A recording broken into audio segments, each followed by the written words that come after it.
Hello दोस्तों, नमस्कार। स्वागत है आपका सिविल प्रेप मंच चैनल पर। आशा करता हूं कि आप सब लोग स्वस्थ होंगे। ये हमारा जून मंथ के करंट अफेयर के लिए लेक्चर है, जिसमें हम पहले मई करंट अफेयर हम अपलोड कर चुके हैं और अप्रैल तक के हमारे थीम वाइज डिस्कशन भी हम अपलोड कर चुके हैं और एक मैराथन भी हमने अपलोड कर दिया है दोस्तों। तो करंट अफेयर के लिए वन स्टॉप सॉल्यूशन होने वाला है ये। और अभी इसके बाद हमारा बैकलॉग में सिर्फ जुलाई बचेगा और जुलाई भी मैं 1-2 दिन के अंदर ही डाल दूँगा। तो फिर अपना बैकलॉग करंट अफेयर में कुछ नहीं बचेगा दोस्तों। ठीक है, तो आप स्टार्ट करते हैं। ये इस तरीके का इसमें डिस्कशन रहेगा कि ग्लोबल इवेंट्स और डिप्लोमेसी रहेगी, डिफेंस एंड सिक्योरिटी रहेगा, इकोनॉमी एंड ट्रेड रहेगा, एनवायरनमेंट एंड ज्योग्राफी रहेगा, सोशल एंड कल्चरल रहेगा, साइंस एंड टेक्नोलॉजी रहेगा, स्पोर्ट्स रहेगा, appointment and resignation and miscellaneous रहेगा। ठीक है दोस्तों, ये मेरे क्वालिफ़िकेशन है, जिसमें मैंने BSc honours Saint Stephen's College से किया है और मास्टर्स मेरा आईआईटी दिल्ली से है। जेआरएफ क्वालिफाइड विद एआईआर 51 और 7 ईयर का एक्सपीरियंस है मुझे कॉम्पिटिटिव दुनिया का, जिसमें मैंने यूपीपीसीएस, एचपीएससी और मैं अदर स्टेट एग्जामिनेशन दिए हैं और यूपीएससी उसमें इंक्लूडेड है। उसमें से मेरे कुछ प्रीलिम क्वालिफाई भी हुए हैं। ठीक है दोस्तों, आगे चलते हैं। आज की पहली इवेंट से स्टार्ट करते हैं कि ग्लोबल इवेंट्स और डिप्लोमेसी में क्या है। पहला है ब्रिक्स समिट एंड डेवलपमेंट। ये रियो डी जेनेरियो में हेल्ड हुआ है, ब्राज़ील में। ये 17th ब्रिक्स समिट है, मोदी जी ने इसको अटेंड किया है। और ब्रिक्स के बारे में थोड़ा देख लीजिए। ब्रिक बना था पहले, उसके बाद साउथ अफ्रीका इसमें ऐड हुआ था 2010 में, ये 2006 में बना था। ठीक है दोस्तों, इसमें ब्रिक में पहले क्या थे? Brazil, Russia, India, China, south Africa बाद में ऐड हुआ। इसके अलावा अब तो इसमें 11 मेंबर हो गए हैं दोस्तों। तो 11 मेंबर में कौन कौन है? अलग से है सऊदी 6ठे नंबर पे, फिर इजिप्ट 7वां, यूएई 8वां और इथोपिया 9वां, इंडोनेशिया और ईरान 10वां और 11वां। इंडोनेशिया ने अभी ज्वाइन किया है इसको, रियो डी जेनेरियो में। प्रपोजल इसका 2023 में रख दिया गया था। इसका अगर आपको पूरा कम्प्रिहेंसिव जानना है तो हमारे मैराथन देख सकते हो, उसमें पूरा हमने पहले भी कवर किया है इस आर्टिकल को। ठीक है दोस्तों, अपना इनका एक एनडीबी न्यू डेवलपमेंट बैंक भी है, ठीक है, जिसको ब्रिक्स बैंक भी बोलते हैं। 2014 में एस्टेब्लिश हुआ था, हेडक्वार्टर इसका शंघाई चाइना में। ठीक है दोस्तों, और वियतनाम को इंक्लूडेड किया गया है as a partner country in 2025। ठीक है, इस तरीके से आप देख सकते हो। उसके बाद है G7 समिट। G7 पहले G8 हुआ करता था, जब रशिया ने क्रीमिया को हड़पा लिया था, एनेक्स कर लिया था, उसके बाद इसको हटा दिया था 2014 में। इसके अलावा जो 7 कंट्री हैं वो कौन कौन सी हैं आप देखिए। ये कनाडा, यूएसए, फिर आ जाइए यूरोप में यूके, फ्रांस, जर्मनी और इटली। इस तरीके से आप ये 4 इधर हो गए, 2 इधर, और फिर अपना ये इंडिया है, और इंडिया के बगल में इधर जापान है। तो ये जापान 7वां हो गया, जापान 4 और 2 7, ये ऐसे कंट्री आप याद रख सकते हो। ठीक है दोस्तों, और इसका जो 52nd जो समिट हो 2026 में होगा, ये फ्रांस के एवियन लेस बेंस में होगा, एवियंस लेस बेंस में होगा। ठीक है दोस्तों, उसके बाद नेक्स्ट है एससीओ में अपने डिफेंस मिनिस्टर से मीटिंग हुई थी और इसको राजनाथ सिंह ने एससीओ के डॉक्यूमेंट को साइन करने से मना कर दिया था अपने ने, क्योंकि उसमें जो उन्होंने मेन क्लोज ओमिट कर दिया था, जिसमें पहलगाम टेरर अटैक की इनको निंदा करनी थी, कंडेमेशन करना था, इसलिए उन्होंने मना कर दिया। और ये क्योंगडाओ चाइना में 2025 में मीटिंग हुई थी।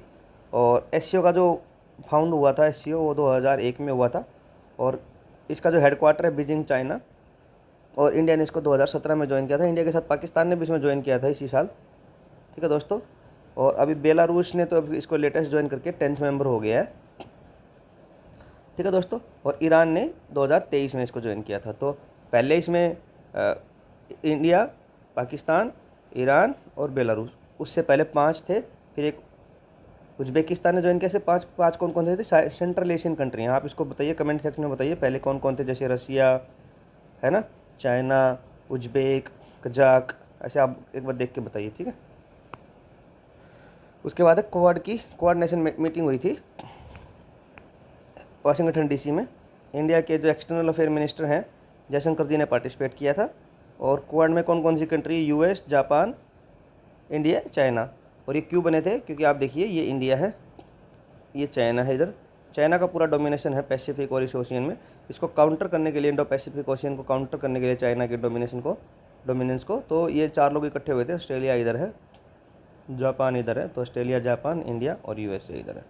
तो ये सब लोग इकट्ठा हुए थे, या यूएसए को उस साइड भी बोल सकते हो क्योंकि धरती गोल है। तो यूएसए, जापान, ऑस्ट्रेलिया और इंडिया, ये 4 लोग इकट्ठा हुए थे, तो इन्होंने क्वाड बनाया था। ये मालाबार एक्सरसाइज भी करते हैं, आपको पता है, एक्सरसाइज में हमने पढ़ा भी है इसको। और एक्सरसाइज का जो अलग से भी एक 7th 8th लेक्चर में बन जाएगी, वहाँ भी उसको भी देख सकते हो। और मैराथन देखोगे तो आपको बहुत फ़ायदा होगा दोस्तों, ठीक है। और इन्होंने वेलिंगटन डिक्लेरेशन साइन किया है अभी कोऑपरेशन को एनहेंस करने के लिए, ठीक है। उसके बाद यूएन सिक्योरिटी काउंसिल एंड इकोसोक, बहरीन एंड लाइबेरिया को नॉन परमानेंट यूएनएससी का मेंबर बना दिया है। आप एक बार थोड़ा इसके बारे में समझ लीजिए। यूएनएससी में 5 परमानेंट मेंबर हैं और 10 नॉन परमानेंट मेंबर है। इंडिया इसका 7 टाइम्स मेंबर रह चुका है। अभी पाकिस्तान चल रहा है एट प्रेजेंट इसका मेंबर, और बहुत सारी और भी कंट्री हैं। 10 बनती है रोटेशन बेस पे, या इलेक्ट होती हैं 2 ईयर्स के लिए, ठीक है दोस्तों। और 5 परमानेंट याद रखिए कौन कौन से हैं: चाइना, यूएसए, यूके, फ्रांस और रशिया, ठीक है दोस्तों। उसके बाद नेक्स्ट आर्टिकल है अपना, इंडिया इलेक्टेड यूएन इकोसोक। बस इसमें इतना याद रखिए, इकोसोक में 54 मेंबर हैं। Economic and social council UN का एक प्रिंसिपल, मतलब इकोसोक एक ऑर्गन है यूएन का ही, ठीक है दोस्तों, प्रिंसिपल ऑर्गन है। और उसके इंडिया पहले भी इकोसोक को मल्टीपल टाइम सर्व कर चुका है, लेकिन अभी भी सिलेक्ट हो गया। तो बस इतना, इसमें इतना इन्फॉर्मेशन काम का है, ठीक है। उसके बाद है 3rd यूएन ओशन कॉन्फ्रेंस हुई है। ये पिछले महीने में भी हमने मई वाले में भी इसको डिस्कस किया अच्छे से, क्योंकि क्या होता है ना, कुछ न्यूज़ लंबी चल जाती हैं, मई में भी आ गई, फिर वो जून में भी डिस्कशन में आ जाएंगी। तो ये 3rd हुई है। और फर्स्ट सेकंड बताइए कि 2017 में फर्स्ट हुई, फिर 2021 में सेकंड हुई, तो वो भी आप कमेंट सेक्शन में बताइए। और ये जो 3rd हुई है, ये फ्रांस और कोस्टा रिका ने इसको साथ में को होस्ट किया है। और इसका जो थीम है, awaken new depths preserving what sustains us, ठीक है। और जो 4th 2028 में होने वाली है, वो साउथ कोरिया और चिले को होस्ट कराएंगे, ठीक है दोस्तों। आप फर्स्ट और सेकंड का भी बताइए कि कब हुई थी, ठीक है। और फोकस क्या रहेगा, sustainable oceans, fisheries and marine ecosystem, ठीक है दोस्तों। और organised under UN General Assembly and UN ocean framework, ठीक है। India Cyprus cooperation MOU sign हुआ है इंडिया के एक्सचेंज NSC के बीच में और साइप्रस के स्टॉक एक्सचेंज के बीच में, जिसमें क्या करेंगे वो लोग, यूरोप बैंक के थ्रू UPI को इम्प्लीमेंट करेंगे। ये बस इतना याद रखना कि UPI को इम्प्लीमेंट करने के लिए अपनी स्टॉक एक्सचेंज में किस कंट्री के साथ अपना कोऑपरेशन हुआ है, इंडिया के साथ। ये इस तरीके की वन लाइनर इन्फॉर्मेशन काम की है, ठीक है। और इन्होंने साइप्रस वालों ने PM जी को, अपने मोदी जी को हाईएस्ट सिविलियन ऑनर भी दिया है, grand cross of the order of Makarios 3। ये इनका हाईएस्ट सिविलियन ऑर्डर है। आपसे पूछा जा सकता है कि grand cross of the order of Makarios 3 किसका है, ठीक है, इससे आप याद रख सकते हो। उसके बाद है बायलैटरल ट्रेड को स्ट्रेंथन करेंगे, डिजिटल पेमेंट का अडॉप्शन करेंगे। ये सब नॉर्मल बातें होती हैं, आप पढ़ सकते हो, ये इतना ईजिली याद भी रह जाती हैं, ठीक है दोस्तों। उसके बाद अपना नेक्स्ट है इंडिया क्रोएशिया कोऑपरेशन। ये भी MOU साइन हुआ है एग्रीकल्चर में, और इन्होंने Hindi chair at Zagreb University बनाई है। तो आपके पूछा जा सकता है कि Hindi chair at Zagreb University किस कंट्री के साथ हमने साइन की है, या किस कंट्री ने एस्टेब्लिश की है, जिसमें साइंस एंड टेक्नोलॉजी में भी हमें कोऑपरेशन करना है जिनके साथ, वो क्रोएशिया हो जाएगा, ठीक है दोस्तों। उसके बाद है India Central Asian dialogue, New Delhi में हुआ है 4th। और सेंट्रल एशिया में तो आपको पहले भी हमने बता किया ना, Kazakhstan, Kyrgyzstan, Tajikistan, Turkmenistan, Uzbekistan, ये कंट्रीज आती हैं। इसमें ये इंपॉर्टेंट है कि कौन कौन सी कंट्री सेंट्रल एशिया का पार्ट है। ट्रेड कनेक्टिविटी बनानी है यूरोप के साथ, तो इनके थ्रू ही जाएगा अपना ट्रेड, ठीक है। तो आप ऐसे याद रख सकते हो। उसके बाद है बोन क्लाइमेट चेंज कॉन्फ्रेंस हुई है, बोन जर्मनी, ठीक है, held in Germany to prepare COP30 agenda for COP30 in Brazil, ठीक है दोस्तों। उसके बाद है क्या है, टेक्निकल मीटिंग सर्व करती है UNFCCC को। और फोकस क्या रहेगा, ग्रीन, UNFCCC का तो आपको क्लाइमेट चेंज वाला है, तो इसका फोकस किस पे रहना चाहिए, ग्रीन एनर्जी पे, कार्बन रिड्यूस हो जाए, कार्बन एमिशन कम हो जाए, क्लाइमेट चेंज को रोका जा सके, ये सब चीज़ें इसके नॉर्मल रहती हैं, ठीक है। बस आपसे पूछा जाएगा बोन क्लाइमेट चेंज कॉन्फ्रेंस कहाँ हेल्ड हुई है, ये आप इसको याद रखिएगा, जर्मनी में हेल्ड हुई है, वन लाइनर इन्फॉर्मेशन रहेगा। उसके बाद international organisation for marine aids to navigation. ये इंडिया ने पार्टिसिपेट किया है as vice president in the second council session at Nice France. इतना इंपॉर्टेंट है इसमें। हेडक्वार्टर इसका याद रख लीजिए ज़्यादा से ज़्यादा क्या है, ILA का, ठीक है। ये international organisation for marine, Saint Germain en Laye France में, मतलब जर्मेन से जर्मनी मत मानिए, उसका पड़ोसी भाई मानिए फ्रांस। तो सेंट जर्मेन एन लाए ये फ्रांस में हुआ है, फ्रांस में इसका हेडक्वार्टर है, ठीक है। इस तरीके से आप याद रख सकते हो दोस्तों। और फिर ये जो फोकस है ये तो नॉर्मली रहता है। अगर मेराइन है तो मेराइन सेफ मराइन है, सेफ नेविगेशन है, मेराइन एनवायरमेंटल प्रोटेक्शन करना है, international standard for marine aids करना, ठीक है, ये नॉर्मल रहता है। उसके बाद है इंटरनेशनल रिलीजियस फ्रीडम समिट कहाँ हुई है, नैरोबी केन्या में। इससे ज़्यादा इसमें इंपॉर्टेंट नहीं, ठीक है दोस्तों। उसके बाद है global digital economy conference. Digital economy conference कहाँ, UNDP ने, UNDP United Nation development programme और बीजिंग ने इसको को होस्ट किया है, बीजिंग चाइना ने इसको को ऑर्गेनाइज किया है, ठीक है दोस्तों। क्या रहेगा आप ये देखिए, मैं आपको देखो सिंपल याद करने का तरीका बताता हूँ ना। इसमें कुछ ये चीज़ें बिल्कुल याद करने की नहीं होती, एग्जाम में देख के ही इनका तुक्के मारे जाते हैं और याद कर लोगे फिर भी भूल जाओगे। जैसे क्या है देखो, ग्लोबल, इससे याद करिए डिजिटल इकोनॉमी। अब डिजिटल में इकोनॉमी में डिजिटल करना तो क्या होगा कि भाई technology adoption in economic transactions. फिर क्या होगा कि AI का कोलैबोरेशन करना है, AI के साथ फिनटेक, फाइनेंशियल टेक्नोलॉजी ये बनानी है, E-गवर्नेंस। आप देखिए emerging digital economy leader, India participated as India emerging digital. और इंडिया की UPI सिस्टम की तो अब दुनिया अडॉप्ट कर रही है और काफ़ी इसमें तारीफ भी हो रही है, ठीक है दोस्तों, इतना याद रख सकते हो।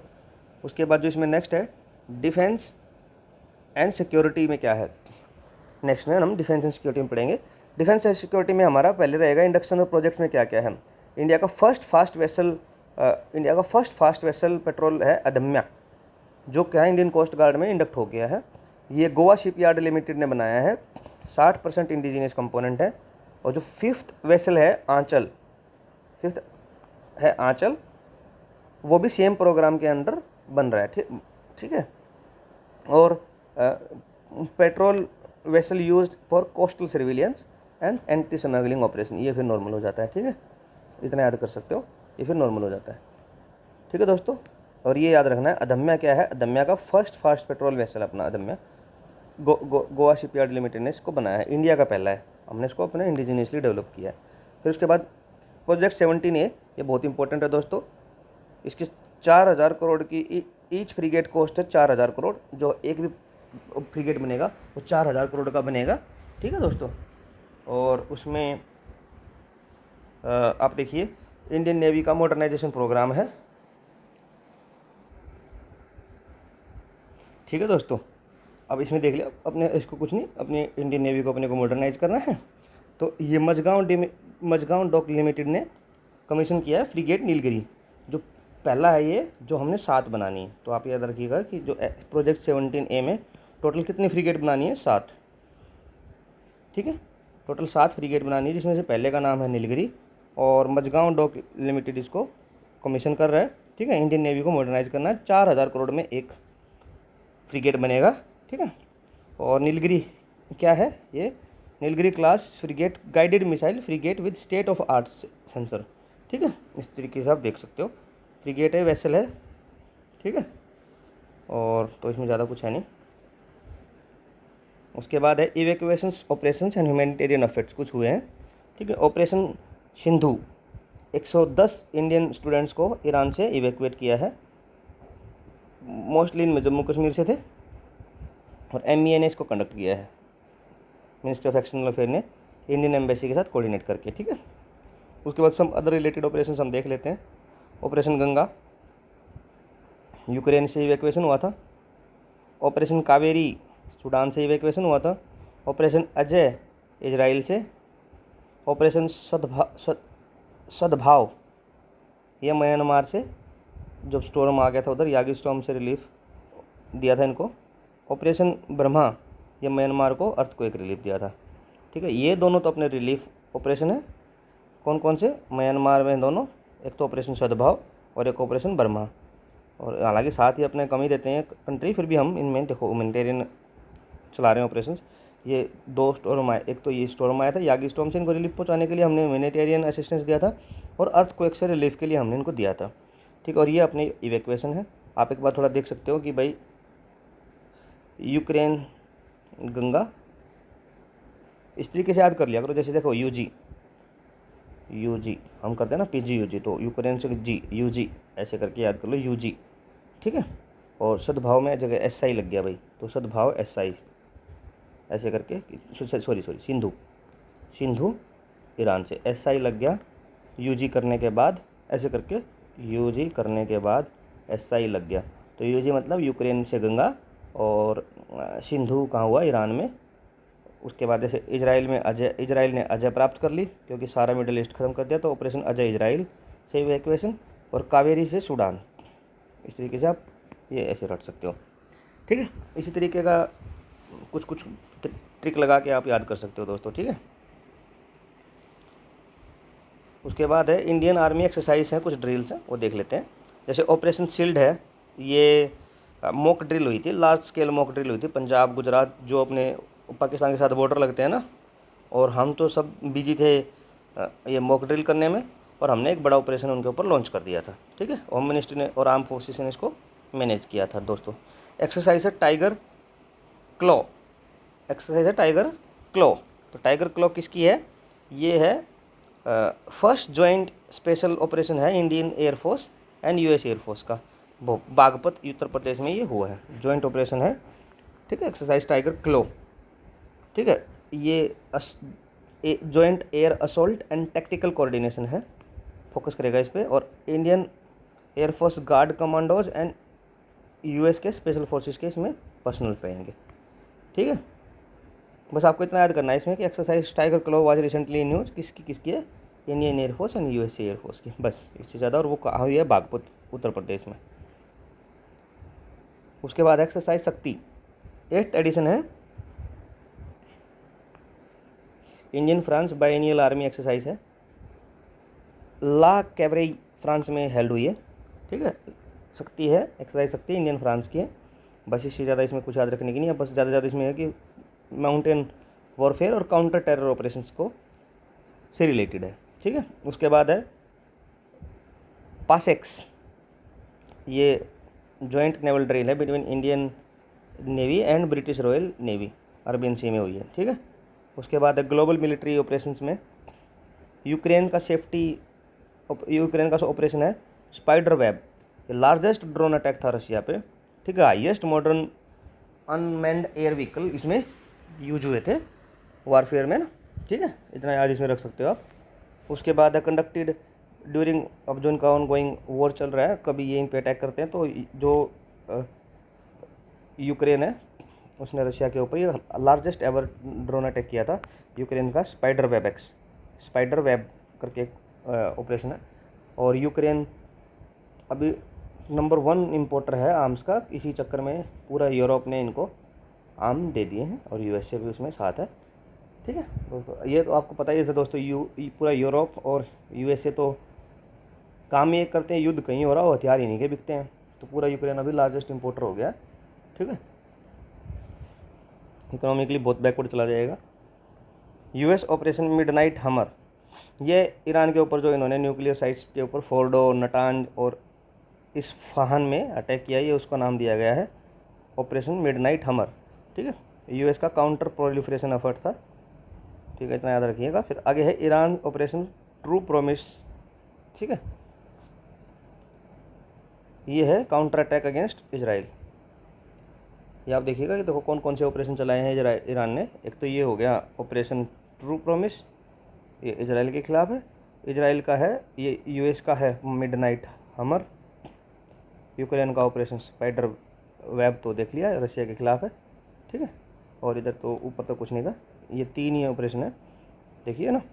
और इजराइल का भी एक ऑपरेशन आना चाहिए इसमें। अच्छा, आगे है, ये इजराइल का ऑपरेशन है, ऑपरेशन राइजिंग लाइन। ठीक है, ये टारगेट ईरान की न्यूक्लियर और मिलिट्री बेस को उन्होंने टारगेट किया है, और इजरायली एयरफोर्स और साइबर वॉरफेयर ने इसको इन्वॉल्व थे इसमें। ठीक है, तो आप बेसिकली ये 4 ऑपरेशन एक बार के लिए याद करिए क्योंकि ये काफ़ी न्यूज़ में थे। एक तो आपका यूक्रेन का operation spider web, drone attack on Russia. US का मिडनाइट हमर, ईरान की न्यूक्लियर साइट्स फोर्डो, नटांज और इस्फहान पे। फिर ईरान ने ऑपरेशन ट्रू प्रोमिस चलाया था against Israel, counter attack against Israel. और इजराइल ने क्या चलाया था, ऑपरेशन राइजिंग लाइन, ठीक है, जो न्यूक्लियर फैसिलिटीज़ पे अटैक किया था, ठीक है। इस तरीके से याद कर सकते हो। फिर अपन नेक्स्ट पढ़ते हैं। नेक्स्ट में क्या है, ईरान का ऑपरेशन है बसायर अल फतेह। ये है यूएस ऑपरेशन मिडनाइट हमर का रिस्पॉन्स है, ठीक है। तो ईरान ने 2 रिस्पॉन्स देने पड़े, एक तो इजराइल का रिस्पॉन्स देना पड़ा और एक यूएसए का। और इजराइल का जो इन्होंने रिस्पॉन्स दिया है वो इधर है, देखो, ऑपरेशन ट्रू प्रोमिस। मतलब इजराइल के खिलाफ तो इन्होंने अपना इंग्लिश नेम रखा है, ठीक है, इंग्लिश नेम रखा है ऑपरेशन ट्रू प्रोमिस, ठीक है दोस्तों। और यूएस के खिलाफ इन्होंने रखा है ऑपरेशन बसायर अल फतेह, ठीक है। आप इतना देख सकते हो इसमें। यह क्या था, tit for tat escalation in gulf था। और Iran launch missile strikes on the US base है कतर में। ये अल उदीद बेस है, यूएस का अल उदीद बेस है, ठीक है, अल उदीद बेस है कतर में, ठीक है दोस्तों। उसके बाद है ऑपरेशन बिहाली। ऑपरेशन बिहाली में क्या है, इंडियन आर्मी और जम्मू कश्मीर पुलिस का है, किसको करेंगे, टेररिस्ट को काउंटर करेंगे उधमपुर जम्मू कश्मीर में, ठीक है। टेररिस्ट सेल्स को इन्होंने क्या कर दिया है, न्यूट्रलाइज कर दिया है। अब अपने ऑपरेशन के बाद ख़त्म है। इसके बाद अपन देखेंगे डिफेंस टेक्नोलॉजी और मॉडर्नाइजेशन में क्या क्या हुआ है। ईरान का आयरन डोम बहुत न्यूज़ में था, ठीक है। एक तो इन्होंने अब की बार इजराइल का आयरन डोम, इन्होंने ईरान की तरफ से जो एक मिसाइल आ रही थी उसको नहीं रोक पाया था, क्योंकि वो बहुत ही सुपरसोनिक मिसाइल थी, ठीक है। ये अब की बार इसलिए न्यूज़ में था। तो आयरन डोम किसका है, बस इजराइल का, इससे ज़्यादा कुछ इंपॉर्टेंट नहीं है आपके लिए। फिर इंडिया का एआई मिशन हम पहले भी डिस्कस कर चुके हैं, 2024 में लॉन्च हुआ है। 10,375 करोड़ का बजट रहा है इसका, ठीक है। Focused defence AI, surveillance, autonomous system, तो इतना ज़्यादा इंपॉर्टेंट नहीं है, ठीक है। उसके बाद है रुद्रा एक्स VTOL यूएवी।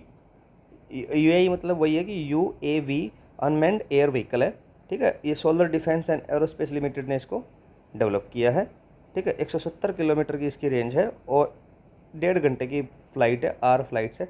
और पोखरण राजस्थान में इसको टेस्ट किया है, ठीक है।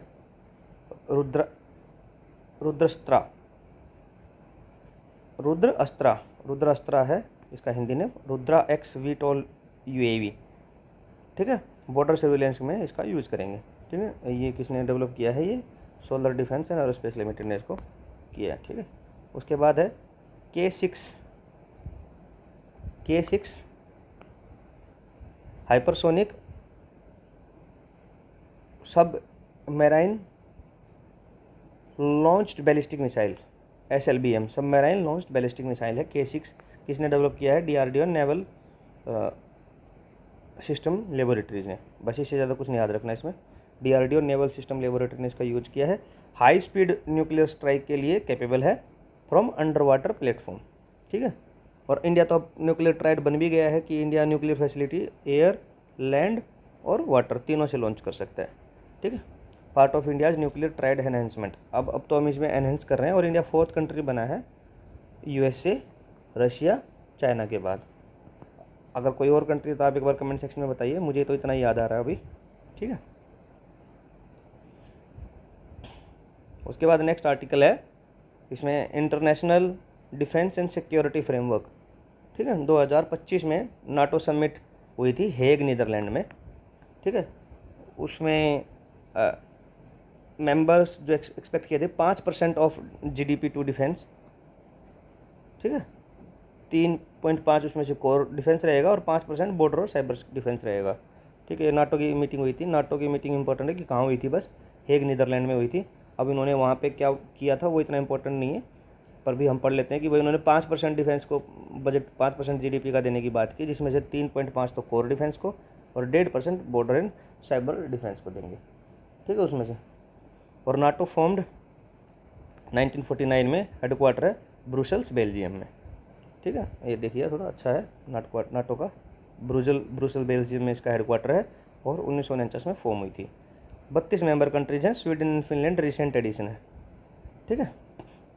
अगला है NPT, nuclear non proliferation treaty. अब ये न्यूज़ में क्यों रहेगी, आपको ऑब्वियसली पता है कि वहाँ पे न्यूक्लियर फैसिलिटीज़ पे अटैक हुआ है, तो उसके कुछ कुछ कारण बने होंगे, न्यूज़ में आई होगी। ये 5 मार्च 1970 से लागू है। इंडिया ने कभी इसको साइन नहीं किया है। और India conducted first nuclear test in 1974। Just इसके फॉर्मेशन के बाद ही नहीं माने थे हम, स्माइलिंग बुद्धा किया था हमने। भाई न्यूक्लियर डेटरेंस तो हमारे पड़ोसी से झगड़ा रहता ही था ना, तो न्यूक्लियर डेटरेंस तो देना ही था। ये हुई, फिर इसके बाद 1998 में अटल बिहारी वाजपेयी जी के टाइम पे भी हमने किया, ठीक है। और NPT खाली 5 कंट्रीज़ को ही ये न्यूक्लियर वेपन स्टेट मानती है, US, रशिया, UK, फ्रांस और चाइना। और ये कौन है, सारे P5 हैं।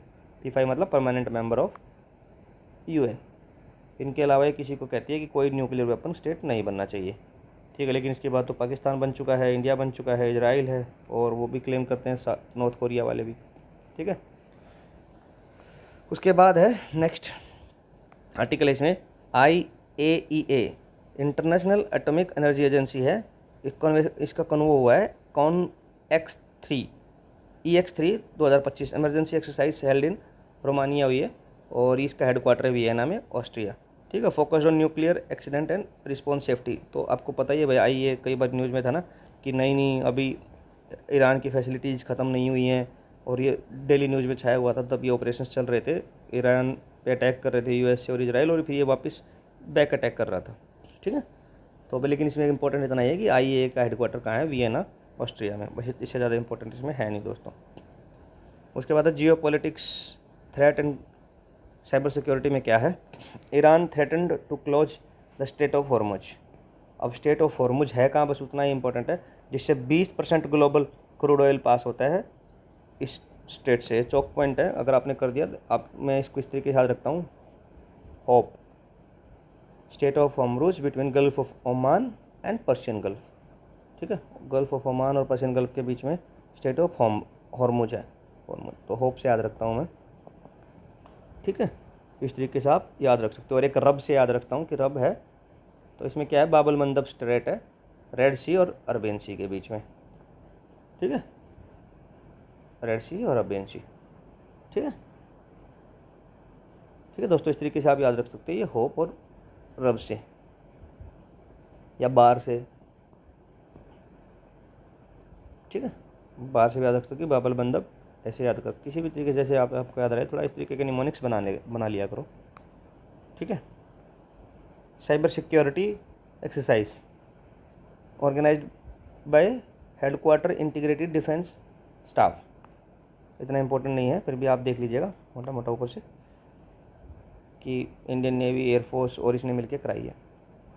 उसके बाद है दोस्तों future Indian security and international event, future में जो होने वाली है। तो India selected to host world police and fire games 2029। Venue क्या रहेगा, अहमदाबाद, गांधीनगर और एकता नगर, कवाडिया इन गुजरात, ठीक है। बस इससे ज़्यादा इंपॉर्टेंट है नहीं, ठीक है, कि world police and fire games होंगे अहमदाबाद, गुजरात और एकता नगर, ठीक है। उसके बाद है इकोनॉमी में क्या क्या है। GDP एंड इकोनॉमिक इंडिकेटर में कौन देता है कैलकुलेशन, किसकी कौन करता है इसकी, CSO, central statistic office under MOSPI, ministry of statistic and programme implementation दोस्तों, ठीक है। इन्होंने GDP का बेस ईयर अब अपडेट कर दिया है, 2022-23 कर दिया है, रिप्लेस करके 11-12 को, ठीक है। और ये फॉलो करता है UN system of national accounts, SNA, national account जो UN के हैं उनको फॉलो करता है, ठीक है। इससे ज़्यादा इसमें है नहीं कि भाई GDP का बेस ईयर कितना कर दिया, 22-23 कर दिया, बस ये इंपॉर्टेंट है न्यूज़। कौन करता है, CSO करता है, किसके अंडर है, MOSPI के अंडर है, और क्या फॉलो करता है, UN के नेशनल स्टैंडर्ड। इस तरीके से आप थोड़ा याद करके रखोगे ना कि भाई अपडेट कर दिया है ये जी। कैलकुलेशन कौन करता है, GDP, CSO, अंडर किसके है, MOSPI, फॉलो क्या करता है, UN system for national accounts, ठीक है। उसके बाद क्या है, इंडिया क्या है, टॉप 7 एक्सपोर्टर है रिफाइंड पेट्रोलियम प्रोडक्ट का, और US लार्जेस्ट गुड एक्सपोर्ट, ठीक है। India has 11 major refineries, other top importer China, UAE and Singapore, ठीक है। तो इंडिया क्या करता है, सेवन्थ लार्जेस्ट एक्सपोर्टर है रिफाइंड पेट्रोलियम प्रोडक्ट का, जिसमें से ज़्यादा अपना USA में जाता है रिफाइंड होके, फिर चाइना और UAE में भी और सिंगापुर में भी जाता है, ठीक है। 2024-25 का ये रिपोर्ट है। ठीक है दोस्तों, और एक्सट्रीम पॉवर्टी रिडक्शन में हमने अच्छा अचीव कर लिया है।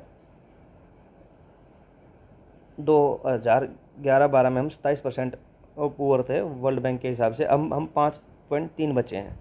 ठीक है, सब्सटेंशियल डिके हुआ है।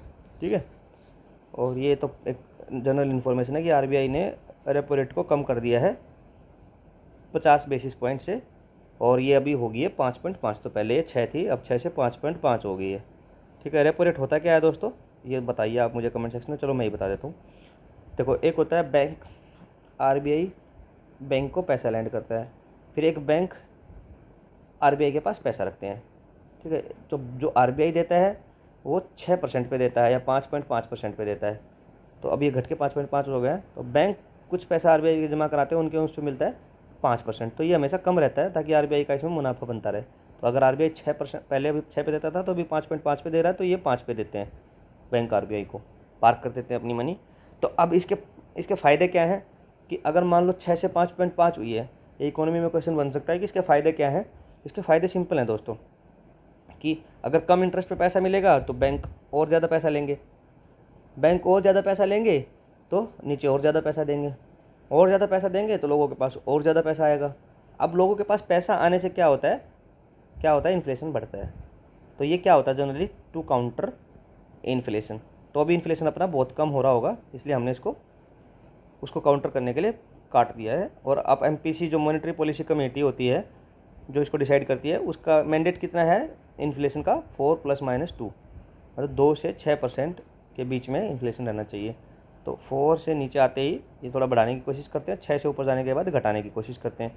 तो अगर आपको इन्फ्लेशन को कम करना है तो लोगों के हाथ से पैसा छीन लो, पैसा छीनना है तो लोगों के पास कम पैसा जाना चाहिए, लोगों के पास अगर कम पैसा जाना चाहिए तो आप बैंक को कम दो, और अगर आप बैंक को कम देना चाहते हो तो आप अपना रेपो रेट हाई कर दो। तो अगर रेपो रेट हाई करेंगे तो वही इसका उल्टा हो जाएगा सारा जो हमने पढ़ा है। ठीक है दोस्तों, तो इस तरीके से आप ये कंसेप्ट भी पढ़ सकते हो, ये स्टैटिक का पार्ट है। ठीक है, तो कभी ऐसा कुछ टाइम मिलेगा तो एक बार के लिए मैं भी आपके साथ ये क्लास ले लूँगा। अभी अपना फोकस बेसिकली करंट अफेयर पे है, जो एक वन लाइनर पूछा जा सकता है कि एमपीसी इसको डिसाइड करता है, और रेपो रेट को भी पूछा जा सकता है कि रेपो रेट कितना है, 5.5 है, कौन डिसाइड करता है, एमपीसी डिसाइड करता है बस, और रिवर्स रेपो रेट 5 है। ये मैं आपसे डिस्कस भी कर लिया। ठीक है, उसके बाद है foreign direct investment and industrial growth. Maharashtra ने सबसे ज़्यादा एफडीआई अट्रैक्ट किया है, फॉलोड बाय कर्नाटका। इतना याद रखना बस। टॉप एफडीआई सेक्टर कौन कौन से, service sector, IT, software and trading. ठीक है, Delhi, Gujarat, Tamil Nadu also top the contribution.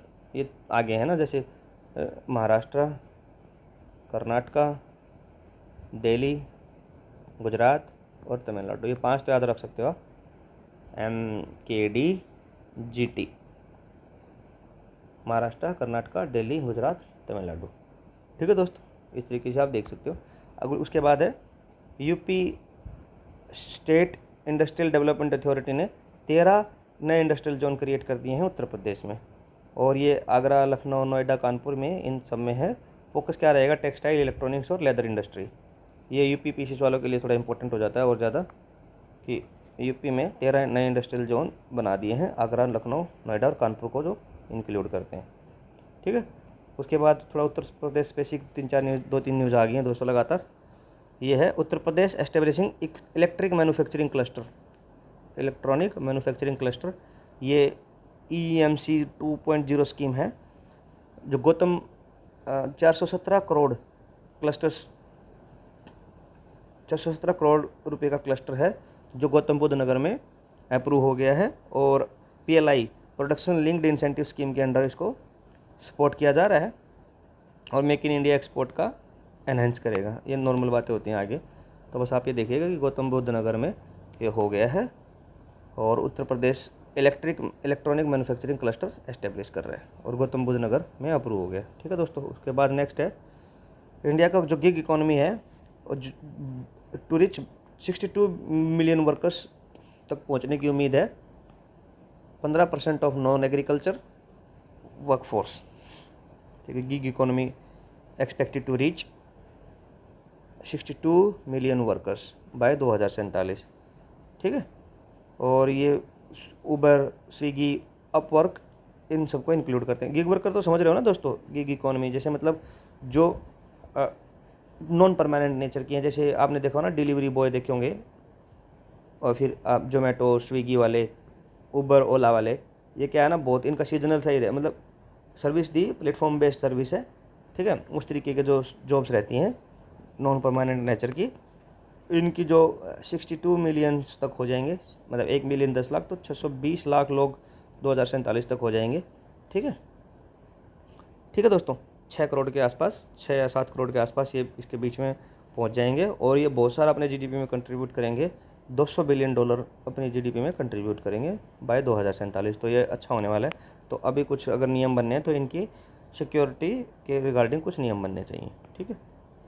उसके बाद इंडिया का first small modular reactor plant है राजौली नवादा में, बिहार में बन गया है। और बेसिकली तो आपको ये पता होना चाहिए कि एसएमआर क्या है, स्मॉल मॉड्यूलर रिएक्टर क्या है।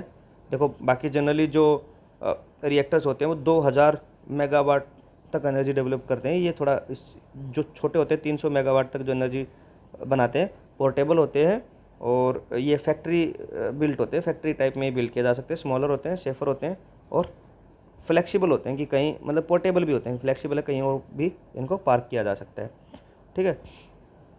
और इसकी वही 200 तक इसकी मेगावाट की कैपेसिटी रहती है ना, और उनकी 2000 तक।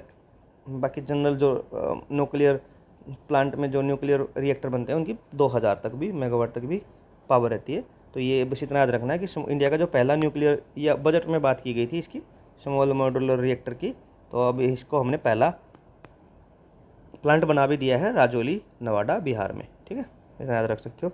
और ये देखो इधर लिखा है 25 से 50 मेगावाट पर module developed by Bharat and NPCL, ठीक है, NPCIL, ठीक है। ये न्यूक्लियर वो है ना, cooperation India limited, nuclear power वाली जो PSU है ये वो है। और भारत तो जानते ही हो आप, बाबा एटॉमिक रिसर्च सेंटर, ठीक है, part of Bhabha atomic research centre's nuclear expansion programme.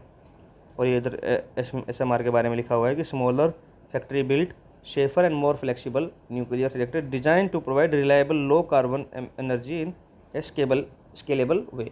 तो ये हमने आपसे पहले डिस्कस कर ही लिया है कि मतलब पोर्टेबल होते हैं, स्मॉलर होते हैं, और मतलब नॉन कार्बन एमिशन वाले होते हैं, ठीक है, नॉन कार्बन एमिशन वाले होते हैं, ठीक है दोस्तों। आगे मूव, ठीक है दोस्तों, आगे मूव करते हैं।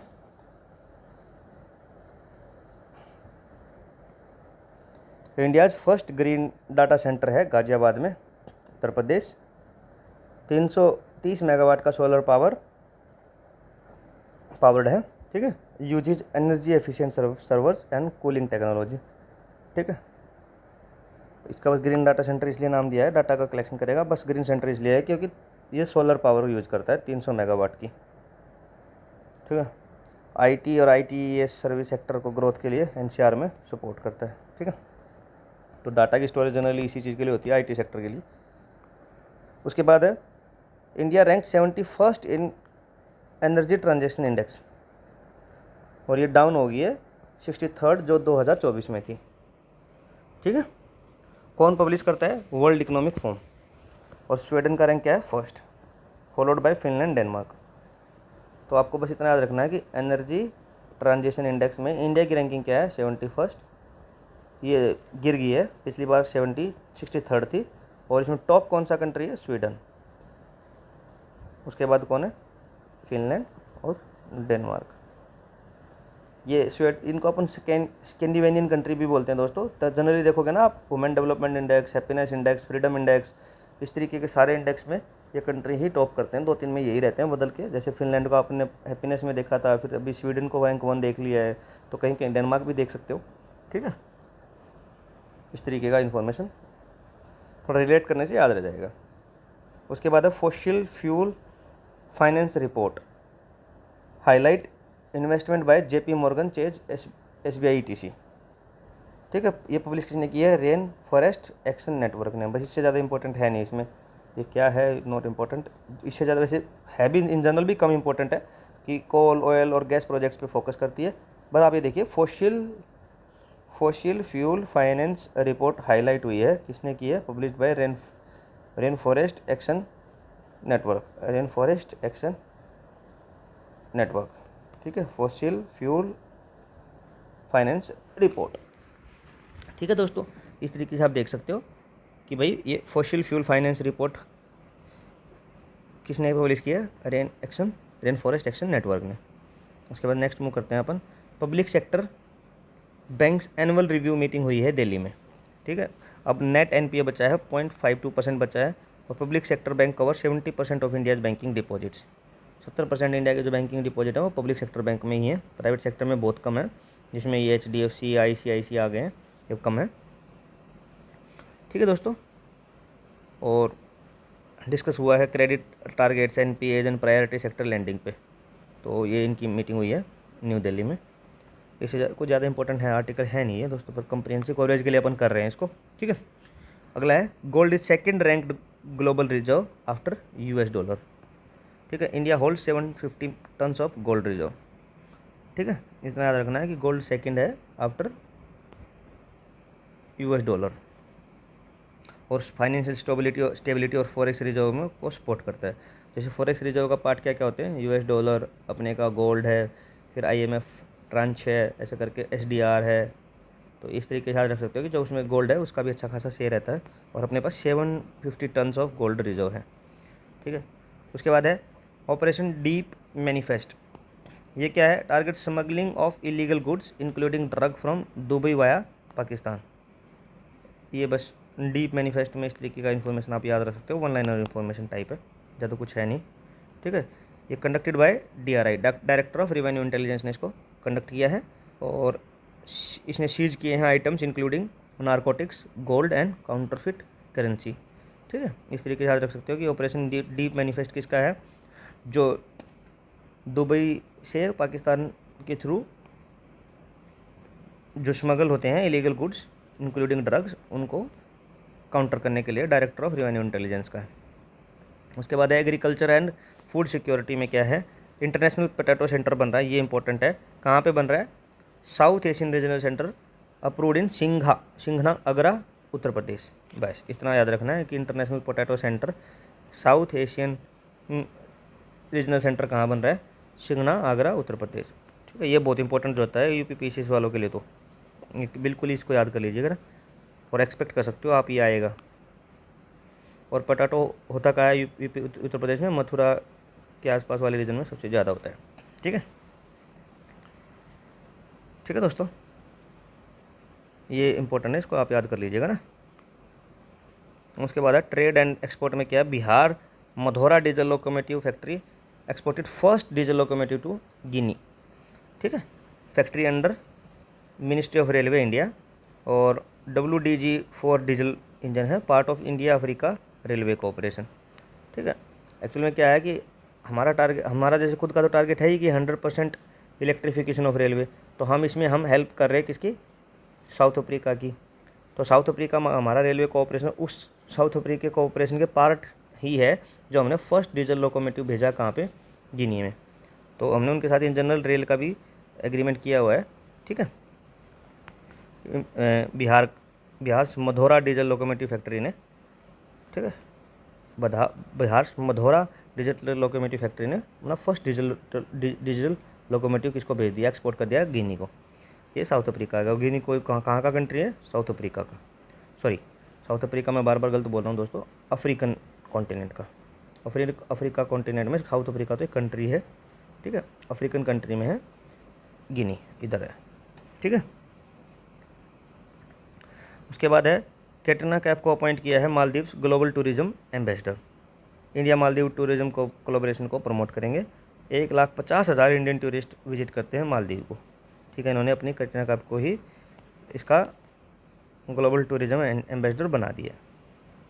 उसके बाद MSME डे 27 जून को है। PM विश्वकर्मा योजना focused on skill development, startups and entrepreneurship. MSME 30% of India GDP contribute करता है, और over 6 crore MSMEs operate across India. ठीक है, थोड़ा थोड़ा देख लीजिएगा कि इंडिया की GDP का कंट्रीब्यूशन कैसे आता है। जैसे 17 से 18% तो आता है अपना इससे एग्रीकल्चर से, और 51 से 53 के चेंज होता रहता है, ये आता है सर्विस सेक्टर से, और फिर मैन्युफैक्चरिंग से आता है रेस्ट। तो ये कितना बचा? 32-33 जितना भी है वो बचा, 33-34, तो ये आता है मैन्युफैक्चरिंग से। और मैन्युफैक्चरिंग में भी जो अपनी MSME है, medium and micro small enterprises, small and micro enterprises, इससे आता है 30% रफली, तो 28-29% इन्हीं से आता है। तो इस तरीके का थोड़ा सा रिलेट करके देख सकते हो, थोड़ा आपको ये एनहेंस करेगा आपकी नॉलेज को, ठीक है। उसके बाद है एनवायरनमेंट एंड ज्योग्राफी में क्या क्या न्यूज़ में है। इंटरनेशनल एनवायरनमेंट्स डेज हम पहले डिस्कस करते हैं। तो वर्ल्ड एनवायरनमेंट डे कहाँ कब आता है? 5 जून को, hosted by South Korea. Theme क्या है? Beat plastic pollution. बस इससे ज़्यादा कुछ इंपॉर्टेंट है नहीं दोस्तों, ठीक है। और ये पहले एक बार कब सेलिब्रेट हुआ था? 1973 में। सिंगल यूज प्लास्टिक को रिड्यूस करना है बस। वर्ल्ड मिल्क डे 1 जून को। और celebrate the power of dairy. Food and agriculture organisation ने इसको इनिशिएट किया था 2001 में। और आप मुझे इसका पहले हम डिस्कस कर चुके हैं, आप FAO का मुझे आप हेडक्वार्टर बताओगे कमेंट सेक्शन में कहाँ है, ठीक है।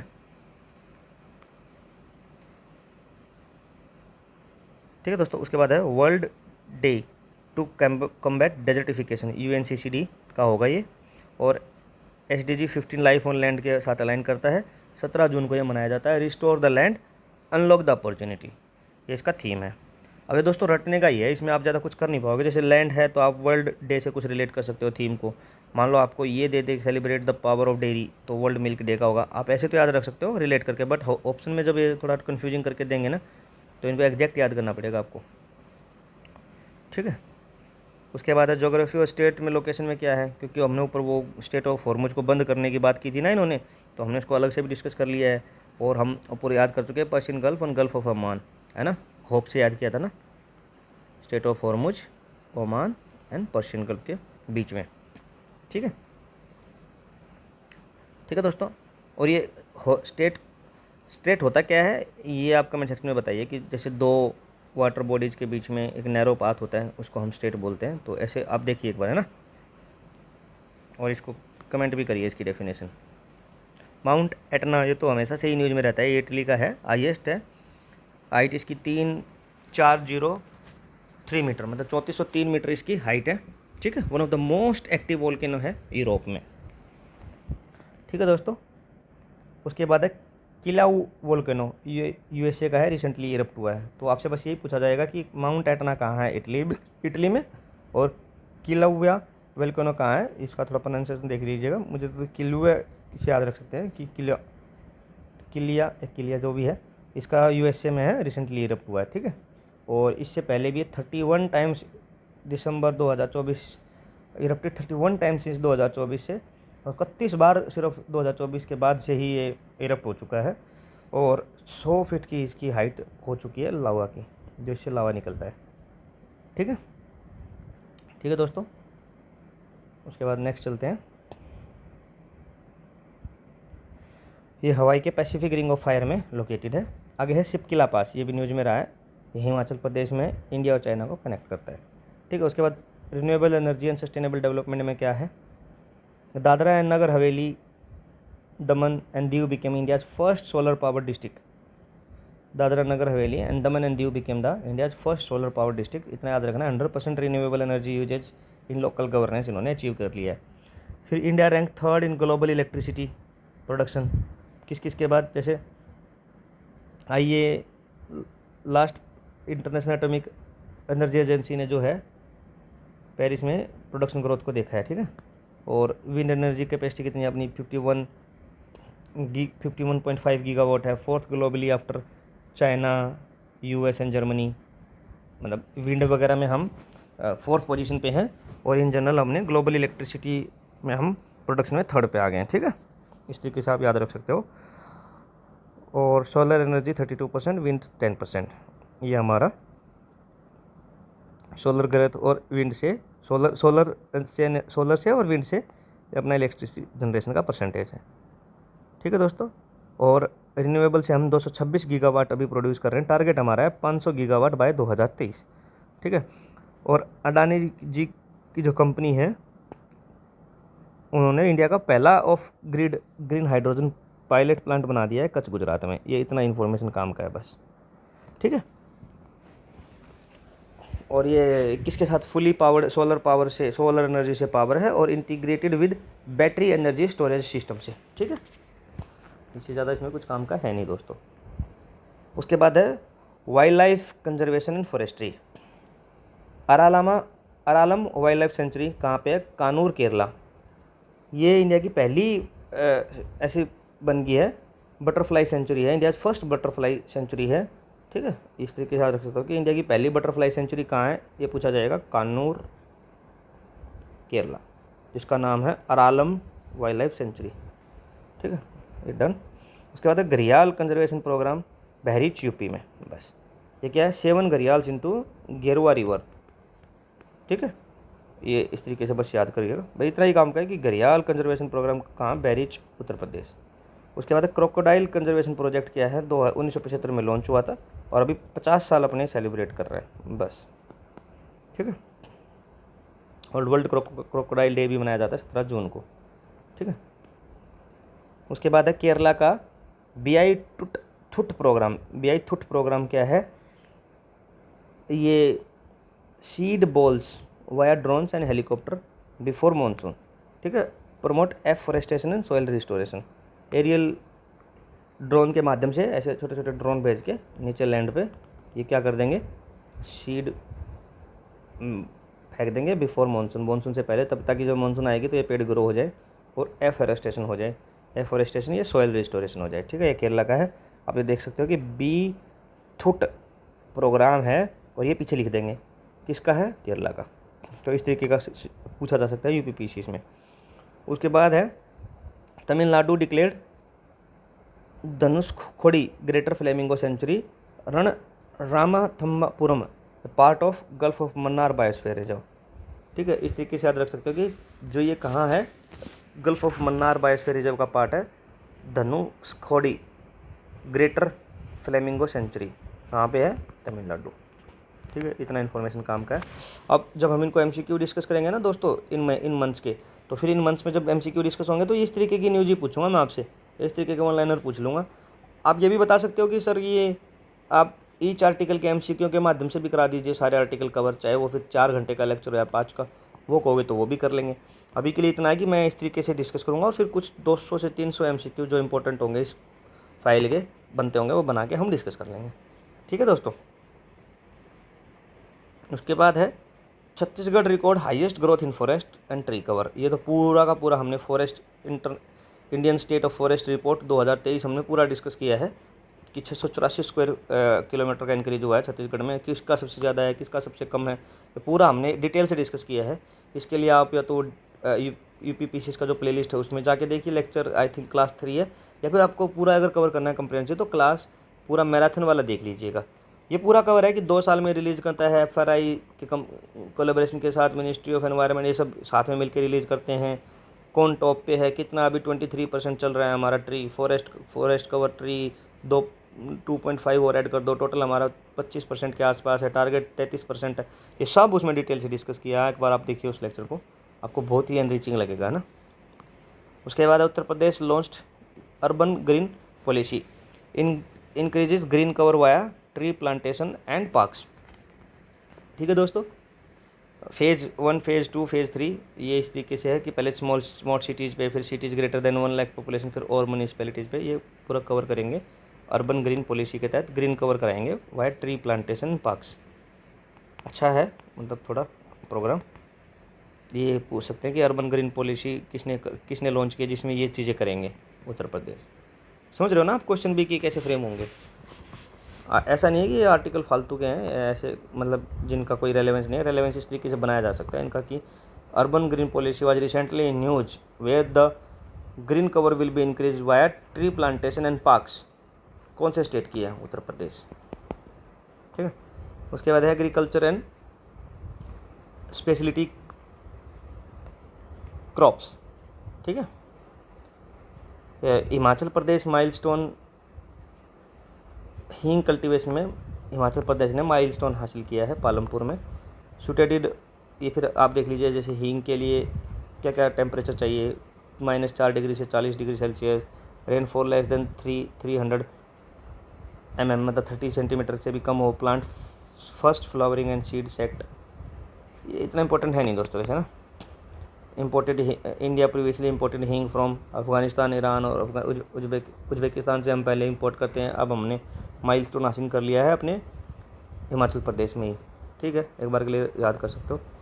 उसके बाद है गोवा का कैस्यू बेस्ड लिकर है ओजो फैनी, ये इंपॉर्टेंट है।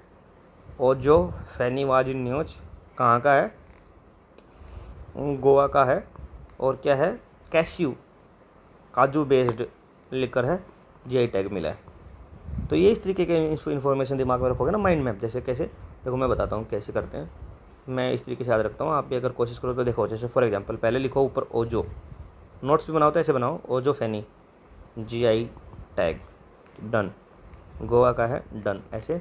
फिर क्या है, कैस्यू बेस्ड लिकर है डन, ऐसे इस तरीके से याद रख सकते हो, ठीक है दोस्तों। गोवा को स्टेट 1987 में मिला था। ये traditional local spirit and culturally significant है फैनी, ठीक है। उसके बाद है मैटूर डैम, मैटूर डैम कहाँ का, तमिलनाडु का, सालेम तमिलनाडु, कावेरी रिवर, ठीक है, इससे ज़्यादा इंपॉर्टेंट है नहीं इसमें। उसके बाद है अम्बुबाची मेला, ये Kamakhya Devi temple Assam, Kumbh of eastern India, Kumbh of eastern India के नाम से इसको जाना जाता है, क्योंकि इतनी ही गैदरिंग होती है अम्बुबाची मेला में, ठीक है। और ये कामाख्या देवी टेम्पल है, ये वही है शक्तिपीठ में से एक पीठ है, जो माता पार्वती की जो बॉडी थी, जब इसके ऊपर एक माइथोलॉजिकल स्टोरी है कि भगवान शिव बहुत गुस्सा हो गए थे, तो जब उन्होंने पार्वती को, उनके ही पिता ने भगवान शिव को नहीं बुलाया था, तो जब पार्वती ने इसका रेजिस्टेंस किया था तो उनकी बॉडी को मतलब ऐसे जला दिया था। तो तब फिर उस भगवान शिव को शांत करने के लिए वो उनको, अब माता पार्वती की बॉडी को अपने सिर पर या कंधे पर रख के पूरे ब्रह्मांड के चक्कर लगा रहे थे, तब सुदर्शन चक्कर से, इस तरीके की माइथोलॉजिकल स्टोरी है दोस्तों कि सुदर्शन चक्कर से फिर उसको, उनके टुकड़ों को, ताकि भगवान इसको थोड़ा शांत हो, तो इनको डिफरेंट पार्ट को डिफरेंट इंडिया के कॉर्नर पे, या कुछ पाकिस्तान में भी है एक दो, तो ये डाल दिया था। और जो यहाँ जो आया था कामाख्या में, ये माता के योनि की पूजा की जाती है इधर, ठीक है। ऐसे हरियाणा में भी एक शक्ति, ऐसे हर जगह, जैसे दाएं पैर की मतलब थाई कहीं है, ऐसे कुछ करके डिफरेंट ये टुकड़े हैं, ठीक।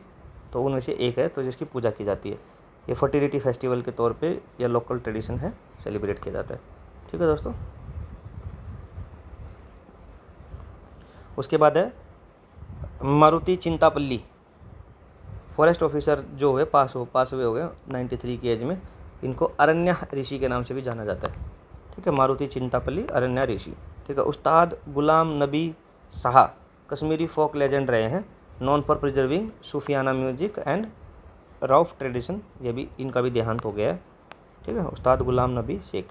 और माउंट लेवोटोबी लाकी, ये क्या है, फिर से वोल्केनो आ गया जो इरप्ट हुआ है इंडोनेशिया में। थोड़ा ये मिसमैच हो गया दोस्तों, ये उधर ही आना चाहिए था नोट्स में, जहाँ पे हमने यूएसए और माउंट एटना वाला डिस्कस किया था ना।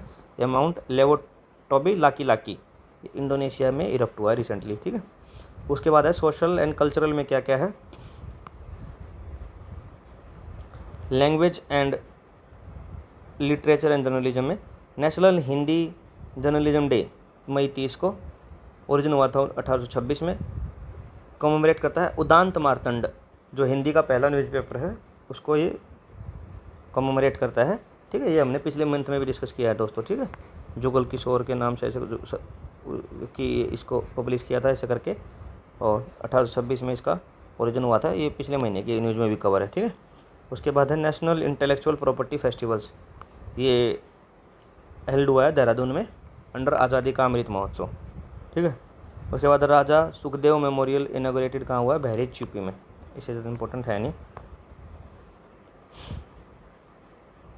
उसके बाद international awareness days, world day against child labour June 12 2025, क्या थीम है, progress is clear but more to do, अभी प्रोग्रेस लग रही है पर इससे ज़्यादा बहुत कुछ करने की ज़रूरत है अगेंस्ट चाइल्ड लेबर, ठीक है दोस्तों। और India AIIMS and child labour 2027 तक हम चाहते हैं कि पूरा चाइल्ड लेबर हमारा ख़त्म हो जाए, जो आर्टिकल 24 के अंडर भी आता है। चाइल्ड लेबर एक्ट 1986 में है, RT एजुकेशन 2009, इन सब पेंसिल पोर्टल 2017, ये इस तरफ गवर्नमेंट के एम है। आर्टिकल 24 को पता ही है कि चाइल्ड लेबर को कब करना है। चाइल्ड लेबर एक्ट में भी यही है कि कोई चाइल्ड इससे बिलो का हजारडियस एक्टिविटी वगैरह में नहीं होना चाहिए। फिर राइट टू एजुकेशन में तो 6 से 14 के बच्चों को पूरी एजुकेशन देनी है, ये भी अपने राइट टू एजुकेशन एक्ट में है। और ये चाइल्ड लेबर नहीं होना चाहिए, राइट टू एजुकेशन एक्ट में है। और फिर राइट टू एजुकेशन तो अपना फंडामेंटल राइट बन ही गया है 6 से 14 साल की उम्र का, तो ये भी आप उसमें देख सकते हो कि उस तरीके से याद करके रख सकते हो। और पेंसिल पोर्टल है ये prevention of children in labour के, मतलब ऐसे छोटे बच्चे लेबर में ना घुसें, ये उसके लिए पोर्टल बनाया था। ठीक है, उसके अलावा है इंटरनेशनल योगा डे, ये 21 जून को मनाया जाता है। ठीक है, ये इंडिया की एक का तरफ से सॉफ्ट डिप्लोमेसी का ही पार्ट है कि हमने इसको, पहले हम इंडिया में करते थे तो मोदी जी ने आने के बाद ही स्टार्ट करवाया है इसको। और 2025 का फोकस क्या है, yoga for one earth one health, ये इसका फोकस है, थीम है। और यूएन रेजोल्यूशन 69/131 के तहत इसको रिकॉग्नाइज किया जाता है।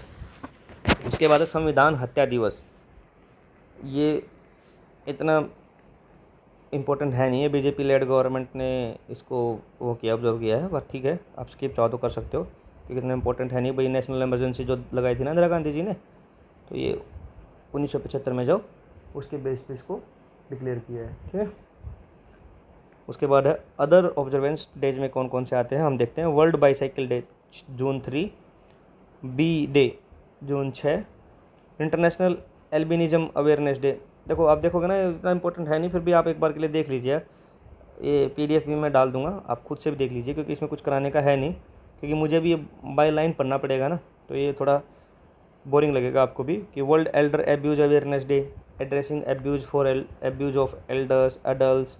ठीक है, वर्ल्ड ब्लड डोनर डे 14 जून को है, गिव ब्लड गिव होप, ये थोड़ा याद रख सकते हो। ठीक है, इस दिन डिफरेंट डिपार्टमेंट्स में ब्लड डोनेशन कैंप भी लगते हैं।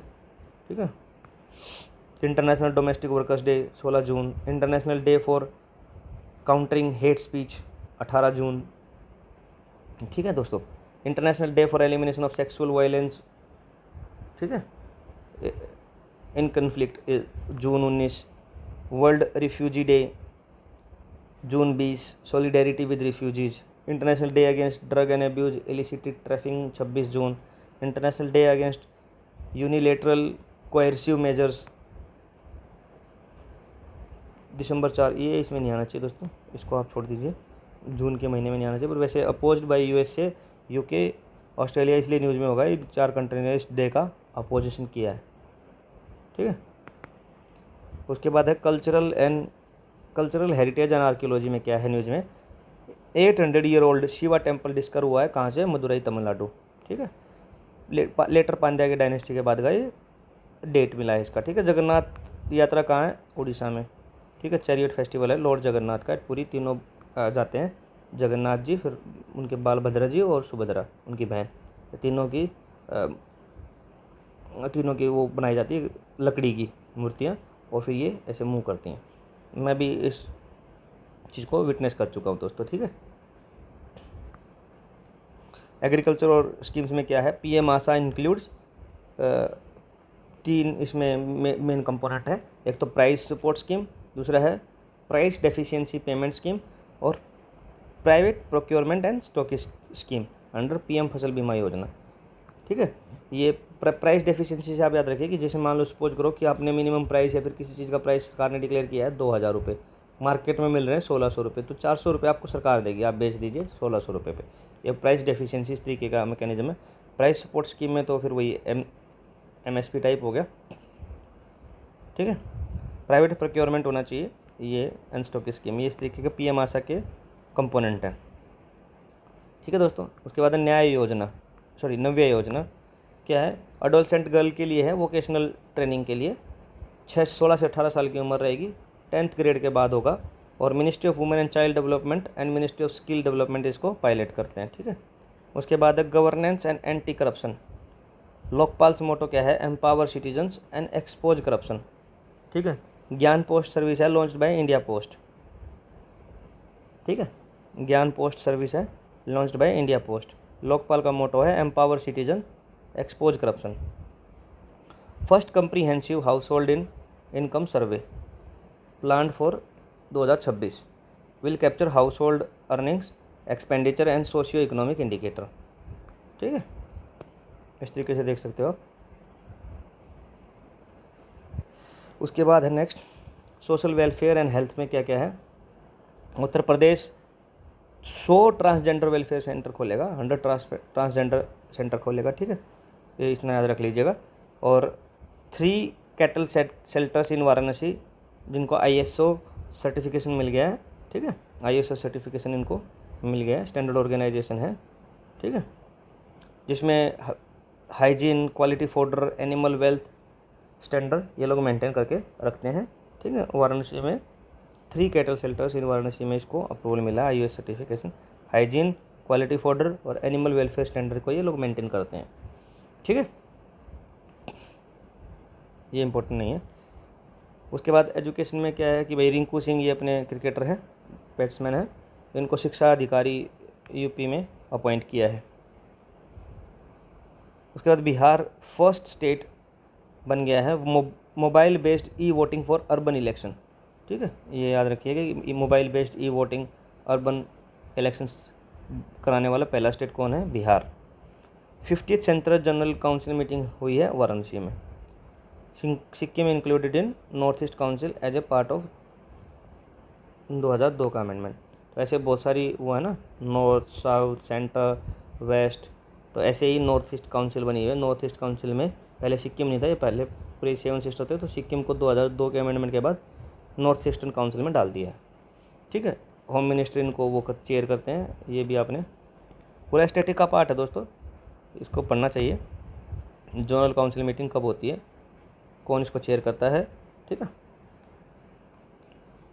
अवार्ड्स एंड रिकॉग्निशन में क्या क्या है वो देखते हैं। Javed Akhtar Dostoevsky star award Mumbai, only Indian to receive Richard Dawkins award. ठीक है, ये थोड़ा देख लीजिएगा कि only Indian to receive Richard Dawkins award. ठीक है, ये दोस्तोवेस्क स्टार अवार्ड मुंबई। ठीक है, इतना याद देखिएगा इसमें। साहित्य अकेडमी युवा पुरस्कार 2025 जो ऑथर 35 साल से कम का है। ठीक है, बाल साहित्य पुरस्कार है चिल्ड्रंस लिटरेचर। ठीक है, चिल्ड्रंस लिटरेचर बाल साहित्य पुरस्कार को मिला है। ठीक है, साहित्य अकेडमी युवा पुरस्कार 2025। ठीक है दोस्तों, इस तरीके से आप याद रख सकते हो। ठीक है दोस्तों, ये डिफरेंट इंडियन लैंग्वेज में मिलते हैं। ठीक है, उसके बाद है सीनियर जर्नलिस्ट राम बहादुर रॉय पद्मा भूषण मिला है इनको। ठीक है, सदगुरु महाराज ये क्या है, global India for year award, Canada India foundation पे donated prize to Kaveri river fund. इनको जितना यहाँ से प्राइज मिला था उन्होंने कावेरी रिवर फंड को डोनेट कर दिया है। सदगुरु महाराज को मिला है global India of the year award, global India of the year award Canada India foundation की तरफ से। ठीक है, ये Radha Soami community honoured New York city for spiritual and community leadership करते हैं ना, देखो आपने कई जगह ये प्रोग्राम वगैरह करते रहते हैं। न्यूयॉर्क में स्पिरिचुअल एंड कम्युनिटी लीडरशिप में इनको अवार्ड मिला है। केरला साहित्य academy award given for literature.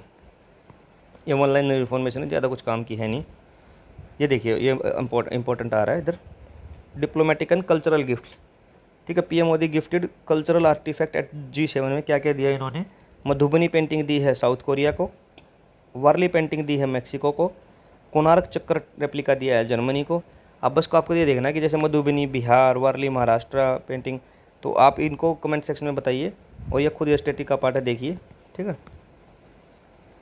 Kolhapuri silver vessel Australia, bamboo and Kutila boat shape swan statue Brazil को। तो ये देखिएगा, जैसे मधुबनी साउथ कोरिया को, मैक्सिको को दी है वारली पेंटिंग, कोणार्क दी है जर्मनी को, कोल्हापुरी सिल्वर ये महाराष्ट्र वाली ऑस्ट्रेलिया को, bamboo and Kutila boat shaped swan statue ये ब्राज़ील को दिया है। ठीक है, इस तरीके से आप याद करके रख सकते हो।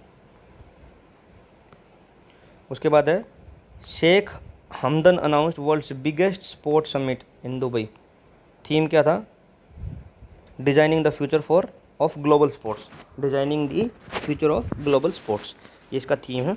और Sheikh Hamdan announce world biggest sports summit, ठीक है, इस तरीके से याद करके रख सकते हो। उसके बाद है साइंस एंड टेक्नोलॉजी में क्या है, DRDO का quantum technology research centre new Delhi में बन गया, इसको पहले भी पढ़ चुके हैं पिछले लेक्चर में।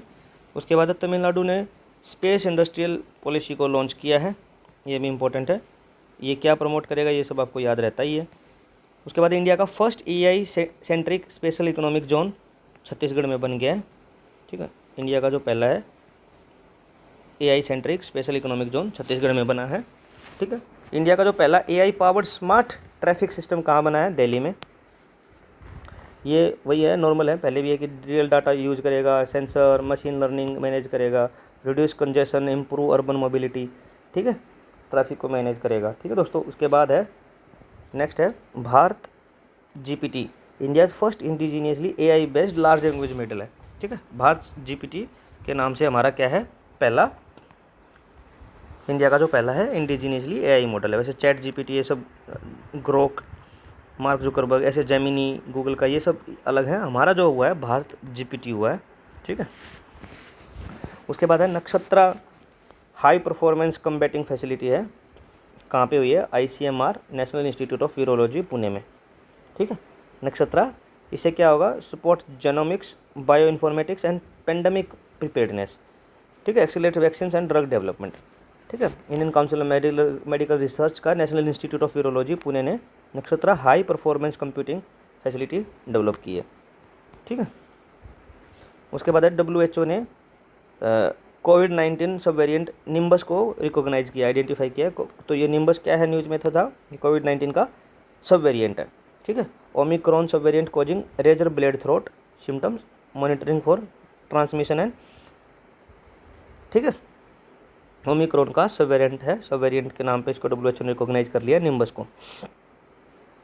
और USA FDA approved lenacapavir first HIV prevention drug administration, ठीक है, ये इंपॉर्टेंट है दोस्तों कि ये लेंकासापिविर ये रिसेंटली न्यूज़ में था, ये क्या है, फर्स्ट HIV प्रिवेंशन ड्रग है, ठीक है। US FDA ने इसको ड्रग एडमिनिस्ट्रेशन ने, फेडरल ड्रग एडमिनिस्ट्रेशन ने इसको अप्रूव कर दिया है, ठीक है। Represents long acting anti viral therapy, ठीक है, पार्ट ऑफ प्री एक्सपोजर प्रोहाइलेसिस, इतना इंपॉर्टेंट ये याद करने की इतना ज़रूरत है नहीं, आपको इतना याद रखना है कि लेंकासापिविर ये क्या है, फर्स्ट HIV प्रिवेंशन ड्रग है, जो ये एक साल में 2 बार दी जाती है, ठीक है।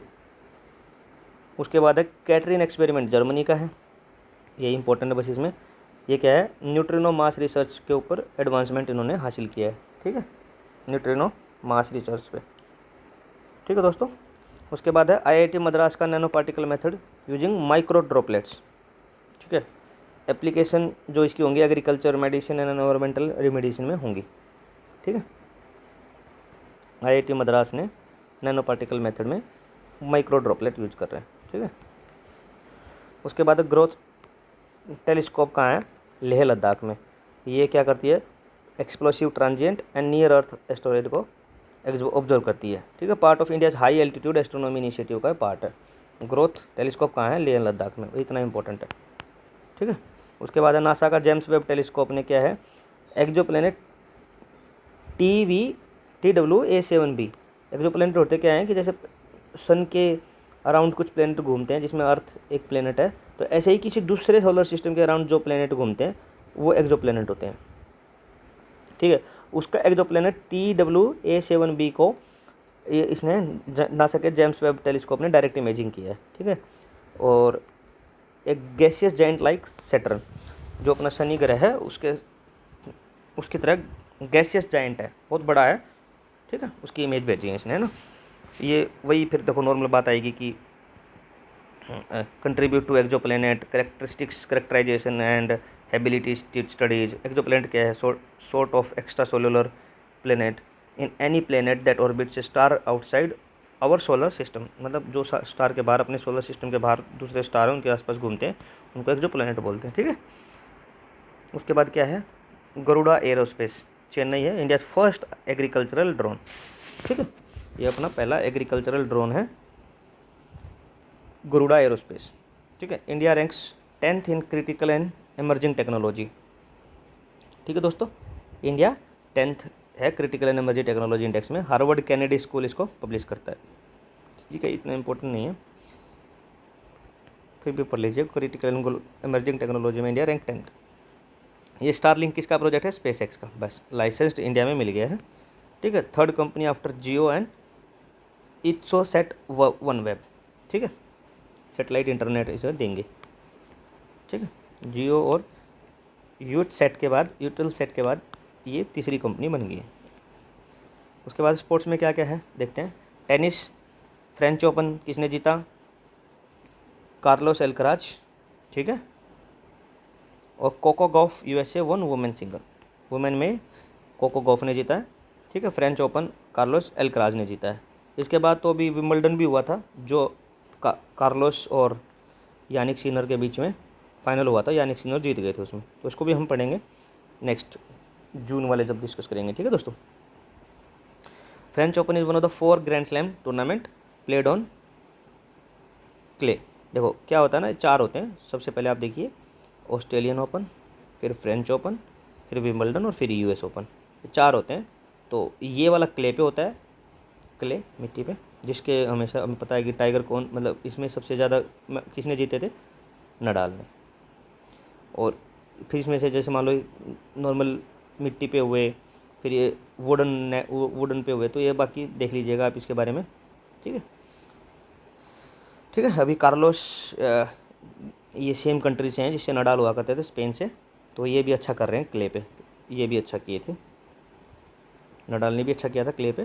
17 या 16 कुछ टोटल उनके शायद 21-22 के आसपास उनके ग्रैंड स्लैम है, जिसमें से वो 12-13 तो मतलब क्ले पे ही जीते होंगे जितना मुझे याद है, बट ये इंपॉर्टेंट है नहीं। ठीक है, उसके बाद है क्रिकेट में क्या अचीवमेंट है। MS धोनी को ICC hall of the fame 2025 में इंडक्ट किया है, एज 11th प्लेयर हैं ये। ठीक है, अदर इंडक्टीज क्या है? मैथ्यू हेडन, हसी मामला, ग्रैम स्मिथ, डेनियल विटोरी, साना मीर और सारा टेलर। तो उसमें से ये 11th इंडियन प्लेयर हैं। ठीक है, ICC hall of the fame recognise outstanding international cricket contribution. ठीक है, इतना इंपॉर्टेंट नहीं है।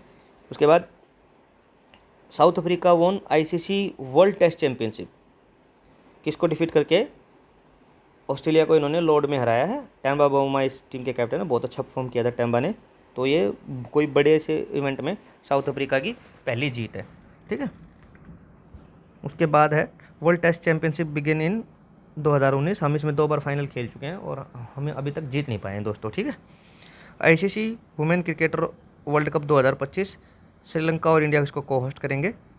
इंडिया ने प्रीवियसली 1997 में वुमेन वर्ल्ड कप को होस्ट किया था। ठीक है,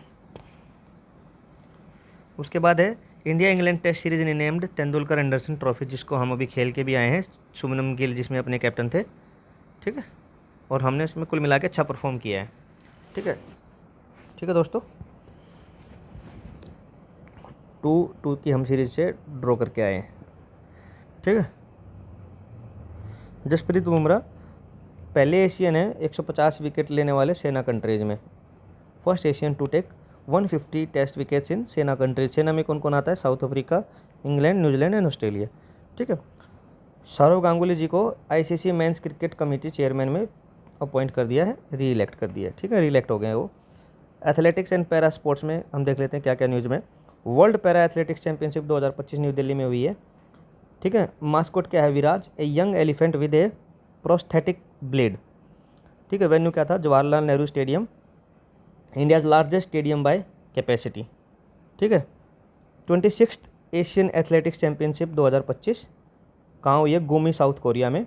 India finished second with 8 goals. ठीक है, इंडिया ने वहाँ पे दूसरे स्थान पे ख़त्म किया है 8 मेडल के साथ, गोल्ड मेडल के साथ। ठीक है, और एशियन एथलेटिक्स चैंपियनशिप बाइनियली होती है। ठीक है दोस्तों, उसके बाद है Neeraj Chopra gold in Paris Diamond League 88.6 metre के साथ। ठीक है, एंड ओस्ट्रावा गोल्डन स्पाइक 2025 में गोल्ड मिला है।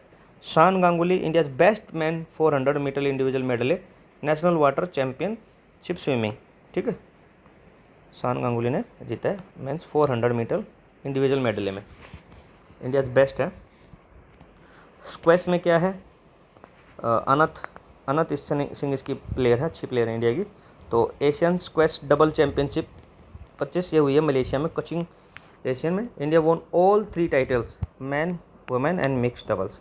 Player Anant won women's and mixed doubles title. अनंत को दोनों मेडल मिले हैं, ठीक है, सिंगल वाला भी और मिक्स्ड में भी, ठीक है। उसके बाद है hockey India master cup, first edition of former players, women 35 साल से ऊपर, मैन 40 साल से ऊपर, held in Chennai. Hockey India master cup, ठीक है।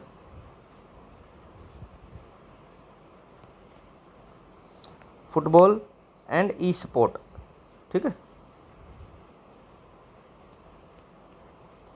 देखेंगे, ठीक है, ठीक है दोस्तों। ये मैं थोड़ा देख लीजिएगा, ये हॉकी स्पेलिंग थोड़ा इधर, ये मैन और वुमेन दोनों में हुआ है। तो मैन में कौन जीता है, वुमेन में कौन जीता है, ये आप इसमें देखेंगे। जैसे उड़ीसा वुमेन में जीता है और चेन्नई में हुआ था, ये पहला ऐसा हो रहा है, ठीक है। उसके बाद है football and esport, FIFA club world cup 2025 scheduled in USA, ठीक है। क्रिस्टियानो रोनाल्डो को global ambassador esport world cup 2025 Riyadh में सऊदी अरबिया में डिक्लेयर किया है। क्या है, esport world cup 2025 Riyadh global ambassador. Wrestling में क्या है, एशियन अंडर 27 और अंडर 17 रेसलिंग चैंपियनशिप 2025 हुई है वियतनाम में वुंग ताऊ जगह पे। और इंडिया के जो मैन हैं और वुमेन हैं फ्री स्टाइल टीम टॉप दी मेडल टैली को हमने इसमें टॉप किया है। रेसलिंग में इंडिया ने 35 मेडल जीते हैं, 18 गोल्ड, 10 सिल्वर और 7 ब्रॉन्ज के साथ, ये अच्छा है। इंडिया अंडर 23 और अंडर 17 में टॉप रहा है, ठीक है। चेस में क्या है न्यूज़ में, grand master Gukesh D defeated Magnus Carlsen in a classical match at Norway chess championship tournament, ठीक है, देख लीजिएगा, ठीक है,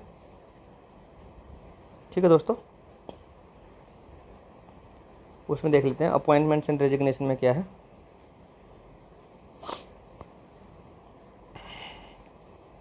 डिफेंस सिक्योरिटीज़ अपॉइंटमेंट में क्या है, Shailendra Nath Gupta director general of defence estate overseeing defence land administration में बने हैं, ठीक है। ये वन लाइनर इन्फॉर्मेशन है दोस्तों, ऐसे याद करनी है। एयर मार्शल मनीष खन्ना को साउदर्न एयर कमांड का IAF में, इंडियन एयरफोर्स में साउदर्न एयर कमांड का हेड बनाया है, कमांड मिली है इनको। Yashasvi Solanki president of first women naval ADC, ठीक है। ये देखो, ये नेवल वाले इतने इंपॉर्टेंट नहीं है, नहीं पूछे जाने चाहिए एग्जाम में, फिर भी हम कवर कर लेते हैं कंप्रीहेंसिव के लिए, बाकी ये पूछे जाने की उम्मीद बहुत कम है, लेस लाइकली है, ठीक है। Blaise Metreweli first female head of M16 UK secret intelligence services में पहली फीमेल बन गई है। Blaise Metreweli secret intelligence services में पहली women. India appointed a new ambassador to North Korea after 4 years gap, हमने नया एम्बेसडर बना दिया 4 year के गैप के बाद। पॉलिटिकल एंड इंटरनेशनल लीडरशिप में क्या है, ली जे म्यूंग और है साउथ कोरिया 40th प्रेसिडेंट। ली जे म्यूंग है वो साउथ कोरिया के 14th प्रेसिडेंट के रूप में शपथ ली है।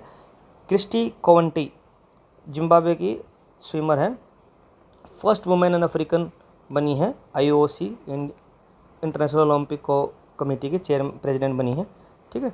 जिम्बाब्वे की स्विमर है, ठीक है, फर्स्ट वुमेन एंड अफ्रीकन है। और इंटेलिजेंस एंड रिसर्च में क्या, प्राग जैन ने मुजफ्फरनगर के हैं यूपी के रवि सिन्हा को सक्सीड किया है और अभी रॉकेट चीफ बन गए हैं। क्या बन गए हैं, रॉकेट चीफ बन गए हैं, ठीक है। फाइनेंशियल बैंकिंग सेक्टर में क्या हुआ है, शिव सुब्रमण्यम रमन पफरडा के चेयरमैन इनको बनाया गया है, पफरडा के चेयरमैन इनको बनाया गया। पफरडा 2023 में एस्टेब्लिश हुई थी, ठीक है। Pension fund regulatory development authority, ठीक है, पेंशन फंड से जो रिगार्डिंग है उसके चेयरमैन इनको बनाया गया। उसके बाद है Sumit Madan Axis Max Life Insurance के MD और CEO बने हैं। सुमित खांडेलवाल यूको बैंक और चीफ फाइनेंशियल ऑफिसर अपॉइंट किया गया है, यूको बैंक का चीफ फाइनेंशियल ऑफिसर अपॉइंट किया गया है। S Mahendra Dev Vivek Debroy chairman of प्रधानमंत्री इकोनॉमिक एडवाइजरी काउंसिल के जो चेयरमैन थे पहले, उनको रिप्लेस किया है। महादेव, ये इंपॉर्टेंट है, ये इंपॉर्टेंट है, 3 स्टार लगा लीजिए। महेंद्र देव ने विवेक देवरॉय को प्रधानमंत्री जो पीएम इकोनॉमिक एडवाइजरी काउंसिल के जो चेयरमैन होते हैं उसको रिप्लेस किया। Zou Jiayi former Chinese vice prime minister appointed AIIB chief. ये AIIB क्या है? एशिया इंफ्रास्ट्रक्चर इन्वेस्टमेंट बैंक है, ठीक है। इसमें चाइना का डोमिनेंस है, अच्छा खासा चाइना इसको पैसा देता है और इसमें होल्ड परसेंटेज में ज़्यादा है चाइना का। जाओ जियाई, ठीक है। उसके बाद कॉरपोरेट और इंडस्ट्री में क्या क्या अपॉइंटमेंट हुए हैं? पीरी लापेज वोडाफोन की CEO, N Venu Hitachi India के MD, Shailesh Mehta fertiliser association of India के chairman, Sampath Kumar Nippon India के first Indian MD, Vikram Singh Mehta ये इंडिगो एयरलाइंस के चेयरमैन बने हैं, कीर्ति गणेकर ने ज्वाइन किया है Sun Pharma as MD from September 1 join करेंगी, इनका अपॉइंटमेंट हो गया, ठीक है। उसके बाद क्या है? एकेडमिक्स एंड रेगुलेटरी अपॉइंटमेंट में क्या है? प्रोफेसर सुमन चक्रवर्ती IIT खड़गपुर के डायरेक्टर बना दिए गए हैं। अनुराधा ठाकुर सेबी बोर्ड में अपॉइंट करी गई हैं फ्रॉम RBI के सेंट्रल बोर्ड से, ठीक है, सेबी के बोर्ड में गई हैं, ठीक है। उसके बाद है पार्लियामेंट्री एंड गवर्नेंस में क्या है? एस्टीमेट कमेटी क्या है? ओनली लोकसभा मेंबर्स होते हैं, 9 राज्यसभा मेंबर और 1 ईयर का टर्म होता है। इसको मैंने पूरा कम्प्रिहेंसिव डिस्कस किया है अपने मैराथन में, ठीक है। इंडिया ने नॉमिनेट किया है Shri V Srinivasa for international institute of administrative sciences IIAS president, ठीक है। ऑडिट में जो हम एडमिनिस्ट्रेशन सर्विसेज में जो हम इंटरनेशनल स्टैंडर्ड फॉलो करते हैं ना, उसके लिए एक इंस्टीट्यूट है IIAS international institute of administrative sciences के लिए इंडिया ने नॉमिनेट किया है श्री V श्रीनिवास को। इंपॉर्टेंट है दोस्तों, इसको भी 3 स्टार लगा लीजिए, ठीक है। उसके बाद है माइकल D कुन्हा, ये फॉर्मर कर्नाटका के हाई कोर्ट जज हैं, ठीक है। बेंगलुरु पुलिस चीफ हेड्स करते हैं, ठीक है। ये इतना इंपॉर्टेंट नहीं है, जो चेन्नई स्वामी स्टेडियम में बेंगलुरु के जीतने के बाद वो स्टैम्पीड हो गई थी ना, इसलिए न्यूज़ में थे, तो ठीक है। इन्होंने इन सबको चीफ्स को बुलाया है और इस जो स्टैम्पीड हुआ था इसके बारे में जानकारी ली है, तो ये इंपॉर्टेंट नहीं है वैसे तो, ठीक है। कुछ मिसलेनियस देख लेते हैं दोस्तों, ठीक है। अब अराउंड 1 आवर 30 मिनट्स का लेक्चर हो ही गया है दोस्तों, तो बस थोड़ा सा बचा है, अपन इसमें कर लेंगे, 2-3 पेज ही बचे हैं, ठीक है। पेशेंस बनाए रखिए, हालांकि मुझे पता है बहुत फैक्चुअल हो जाता है, ठीक है। इतना अभी एक बार सुनोगे फिर 2 बार सुनोगे, रट्टा लगाने में मुश्किल हो जाती है, ठीक है। Ladakh official language Hindi, English, Urdu, बोटी, पुर्गी ये लद्दाख की ऑफिशियल लैंग्वेज न्यूज़ में थी। Non Ladakhi requires 15 years of residence for domicile status and Ladakh Jammu Kashmir में से काव आउट हुआ है 2019 में और एक यूनियन टेरिटरी बना है, ठीक है। उसके बाद इंडियाज़ 11 क्लासिकल लैंग्वेज हो गई हैं, पहले हमारे पास 6 थी, 5 और ऐड कर दिए हैं, ठीक है। तेलुगु नहीं, ये तो पहले थी, तेलुगु, तमिल, संस्कृत, मलयालम, ओडिया, कन्नड़ा, ये 6 पहले थी, ठीक है। ओडिया लेटेस्ट एडिशन था इसमें 2013 के आसपास। तेलुगु, तमिल, संस्कृत, मलयालम, ओडिया, कन्नड़ा। अब जो 5 नई ऐड हुई हैं उनमें प्राकृत, पाली, आसामीज, बंगाली और मराठी, तो ठीक है। 6 तो आपको याद रह ही जाएंगी पहले वाली। उसके बाद 5 कौन सी हैं? 2 बुद्धिज्म और जैनिज्म वाली पाली, प्राकृत, और फिर आप सीधा चले जाओ नॉर्थ ईस्ट साइड, तो इधर आसामी और बंगाली 2 इकट्ठी हैं ही, और फिर एक बची मराठी, मराठा की बात भी चलती रहती है, ठीक है। और जो ये है ना criteria for classical language include ये 1500 प्लस ईयर्स का इसका एंटीक होना चाहिए, रिच हेरिटेज होना चाहिए और इंडिपेंडेंट लिटरेचर होना चाहिए। एक्चुअल में क्या है, इसमें क्राइटेरिया कुछ रिलैक्स किया है कि ओरिजिनल नहीं होना चाहिए। ओरिजिनल जैसे कुछ होता है ना कि एक क्राइटेरिया था पहले कि ओरिजिनल होना चाहिए, किसी का कुछ भी कॉपी नहीं होना चाहिए, तो वो क्राइटेरिया को थोड़ा रिलैक्स किया है, इसलिए इनका न्यू एडिशन हो गया है दोस्तों, ठीक है।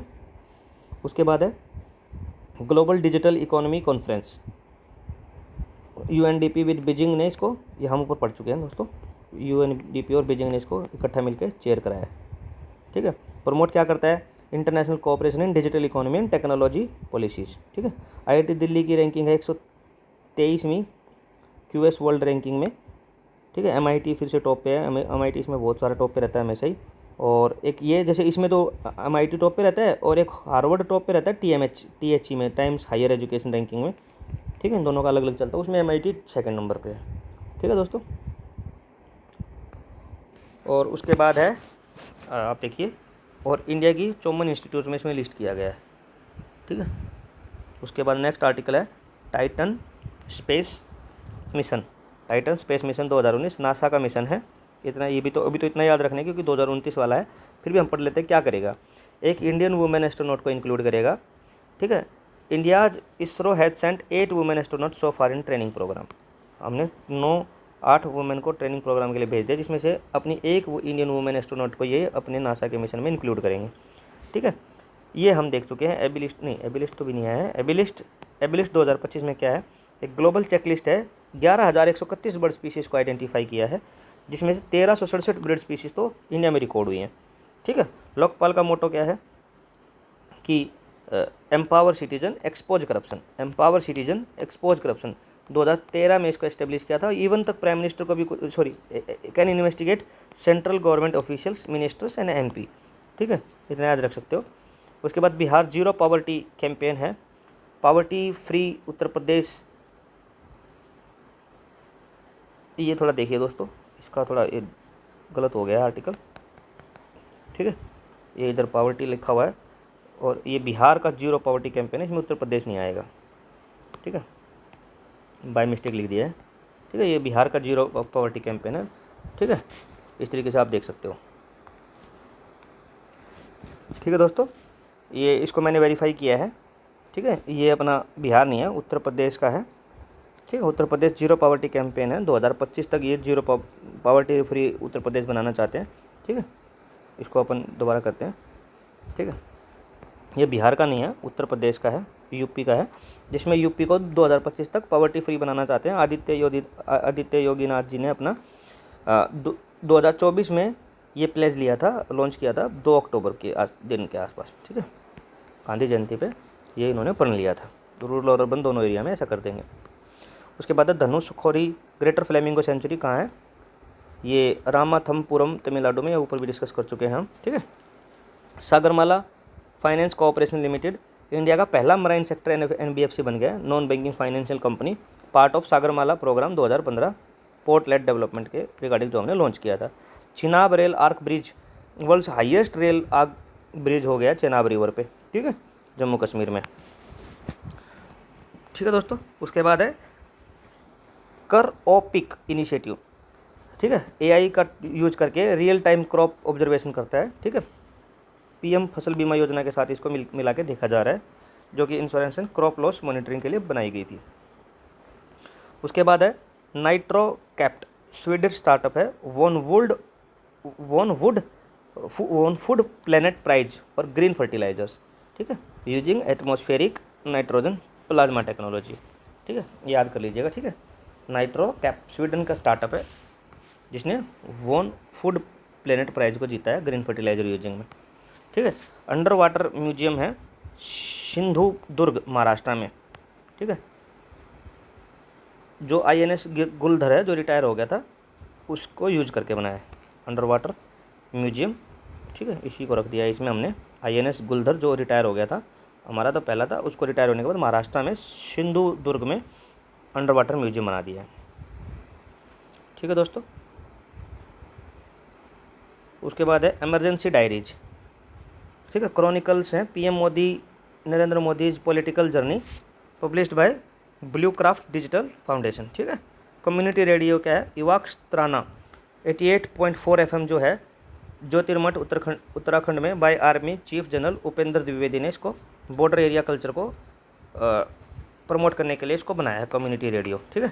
उसके बाद सलखान फॉसिल पार्क है सोनभद्र उत्तर प्रदेश में, ये इंपॉर्टेंट है, यूनेस्को की टेंटेटिव वर्ल्ड हेरिटेज लिस्ट में, स्टेट लिस्ट में ऐड हो गया है, ठीक है। ये इंपॉर्टेंट है याद करने के लिए। Miss world 2025 Opal Suchata Chuangsri from Thailand, ये 4 स्टार इन्फॉर्मेशन है दोस्तों। पूछा जा सकता है कि मिस वर्ल्ड 2025 कौन है, ओपाल सुजाता चुंगश्री, ओपाल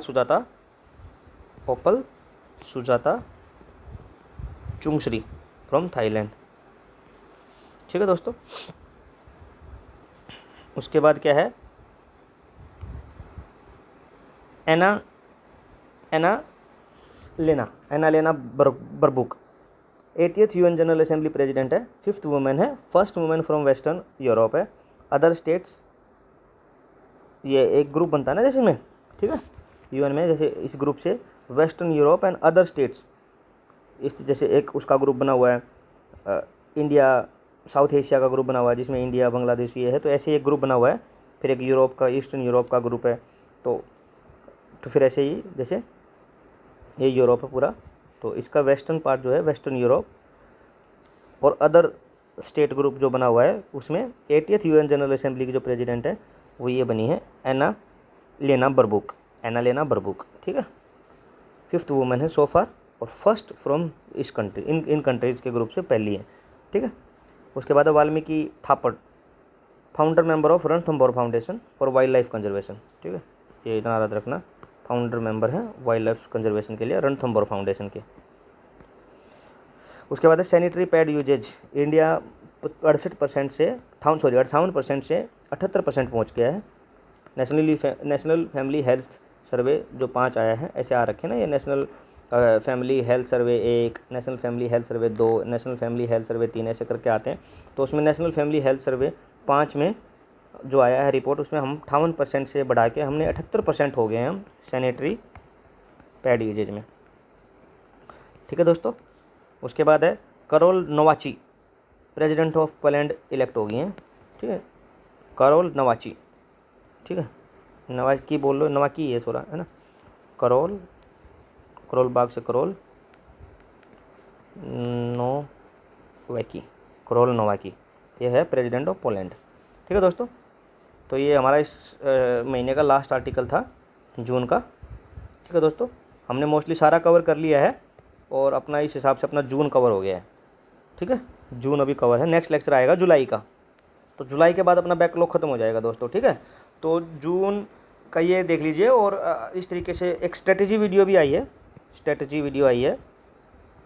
ठीक है, जिसमें हमने पूरा करंट अफेयर कैसे डिस्कस, करंट अफेयर को कैसे कवर करना है एपीएफसी के लिए और यूपीपीसीएस के लिए, पूरा उसमें कवर किया है। एक बार ये देख लोगे ना तो आपका वन स्टॉप सॉल्यूशन हो जाएगा, कहीं जाने की ज़रूरत नहीं है, ठीक है, ठीक है। और नेक्स्ट हमारा आने वाला है जुलाई हमारा नेक्स्ट होने वाला है।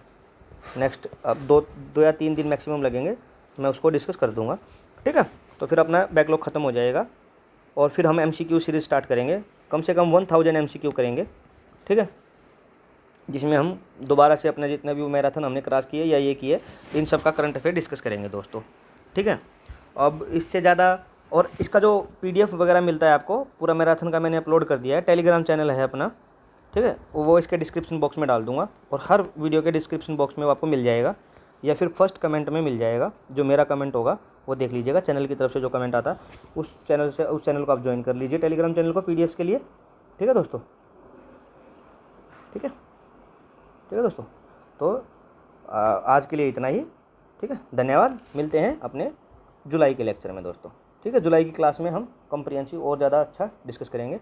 आप अपना जून तक का अपना सारा हो गया है, ठीक है, आप जून तक का कवर करके आइए, तब तक हम जुलाई का प्रिपेयर करते हैं, और जुलाई का हम डिस्कस कर लेंगे बिफोर दिस सैटरडे संडे, मतलब हो सके तो जैसे आज ट्यूसडे है तो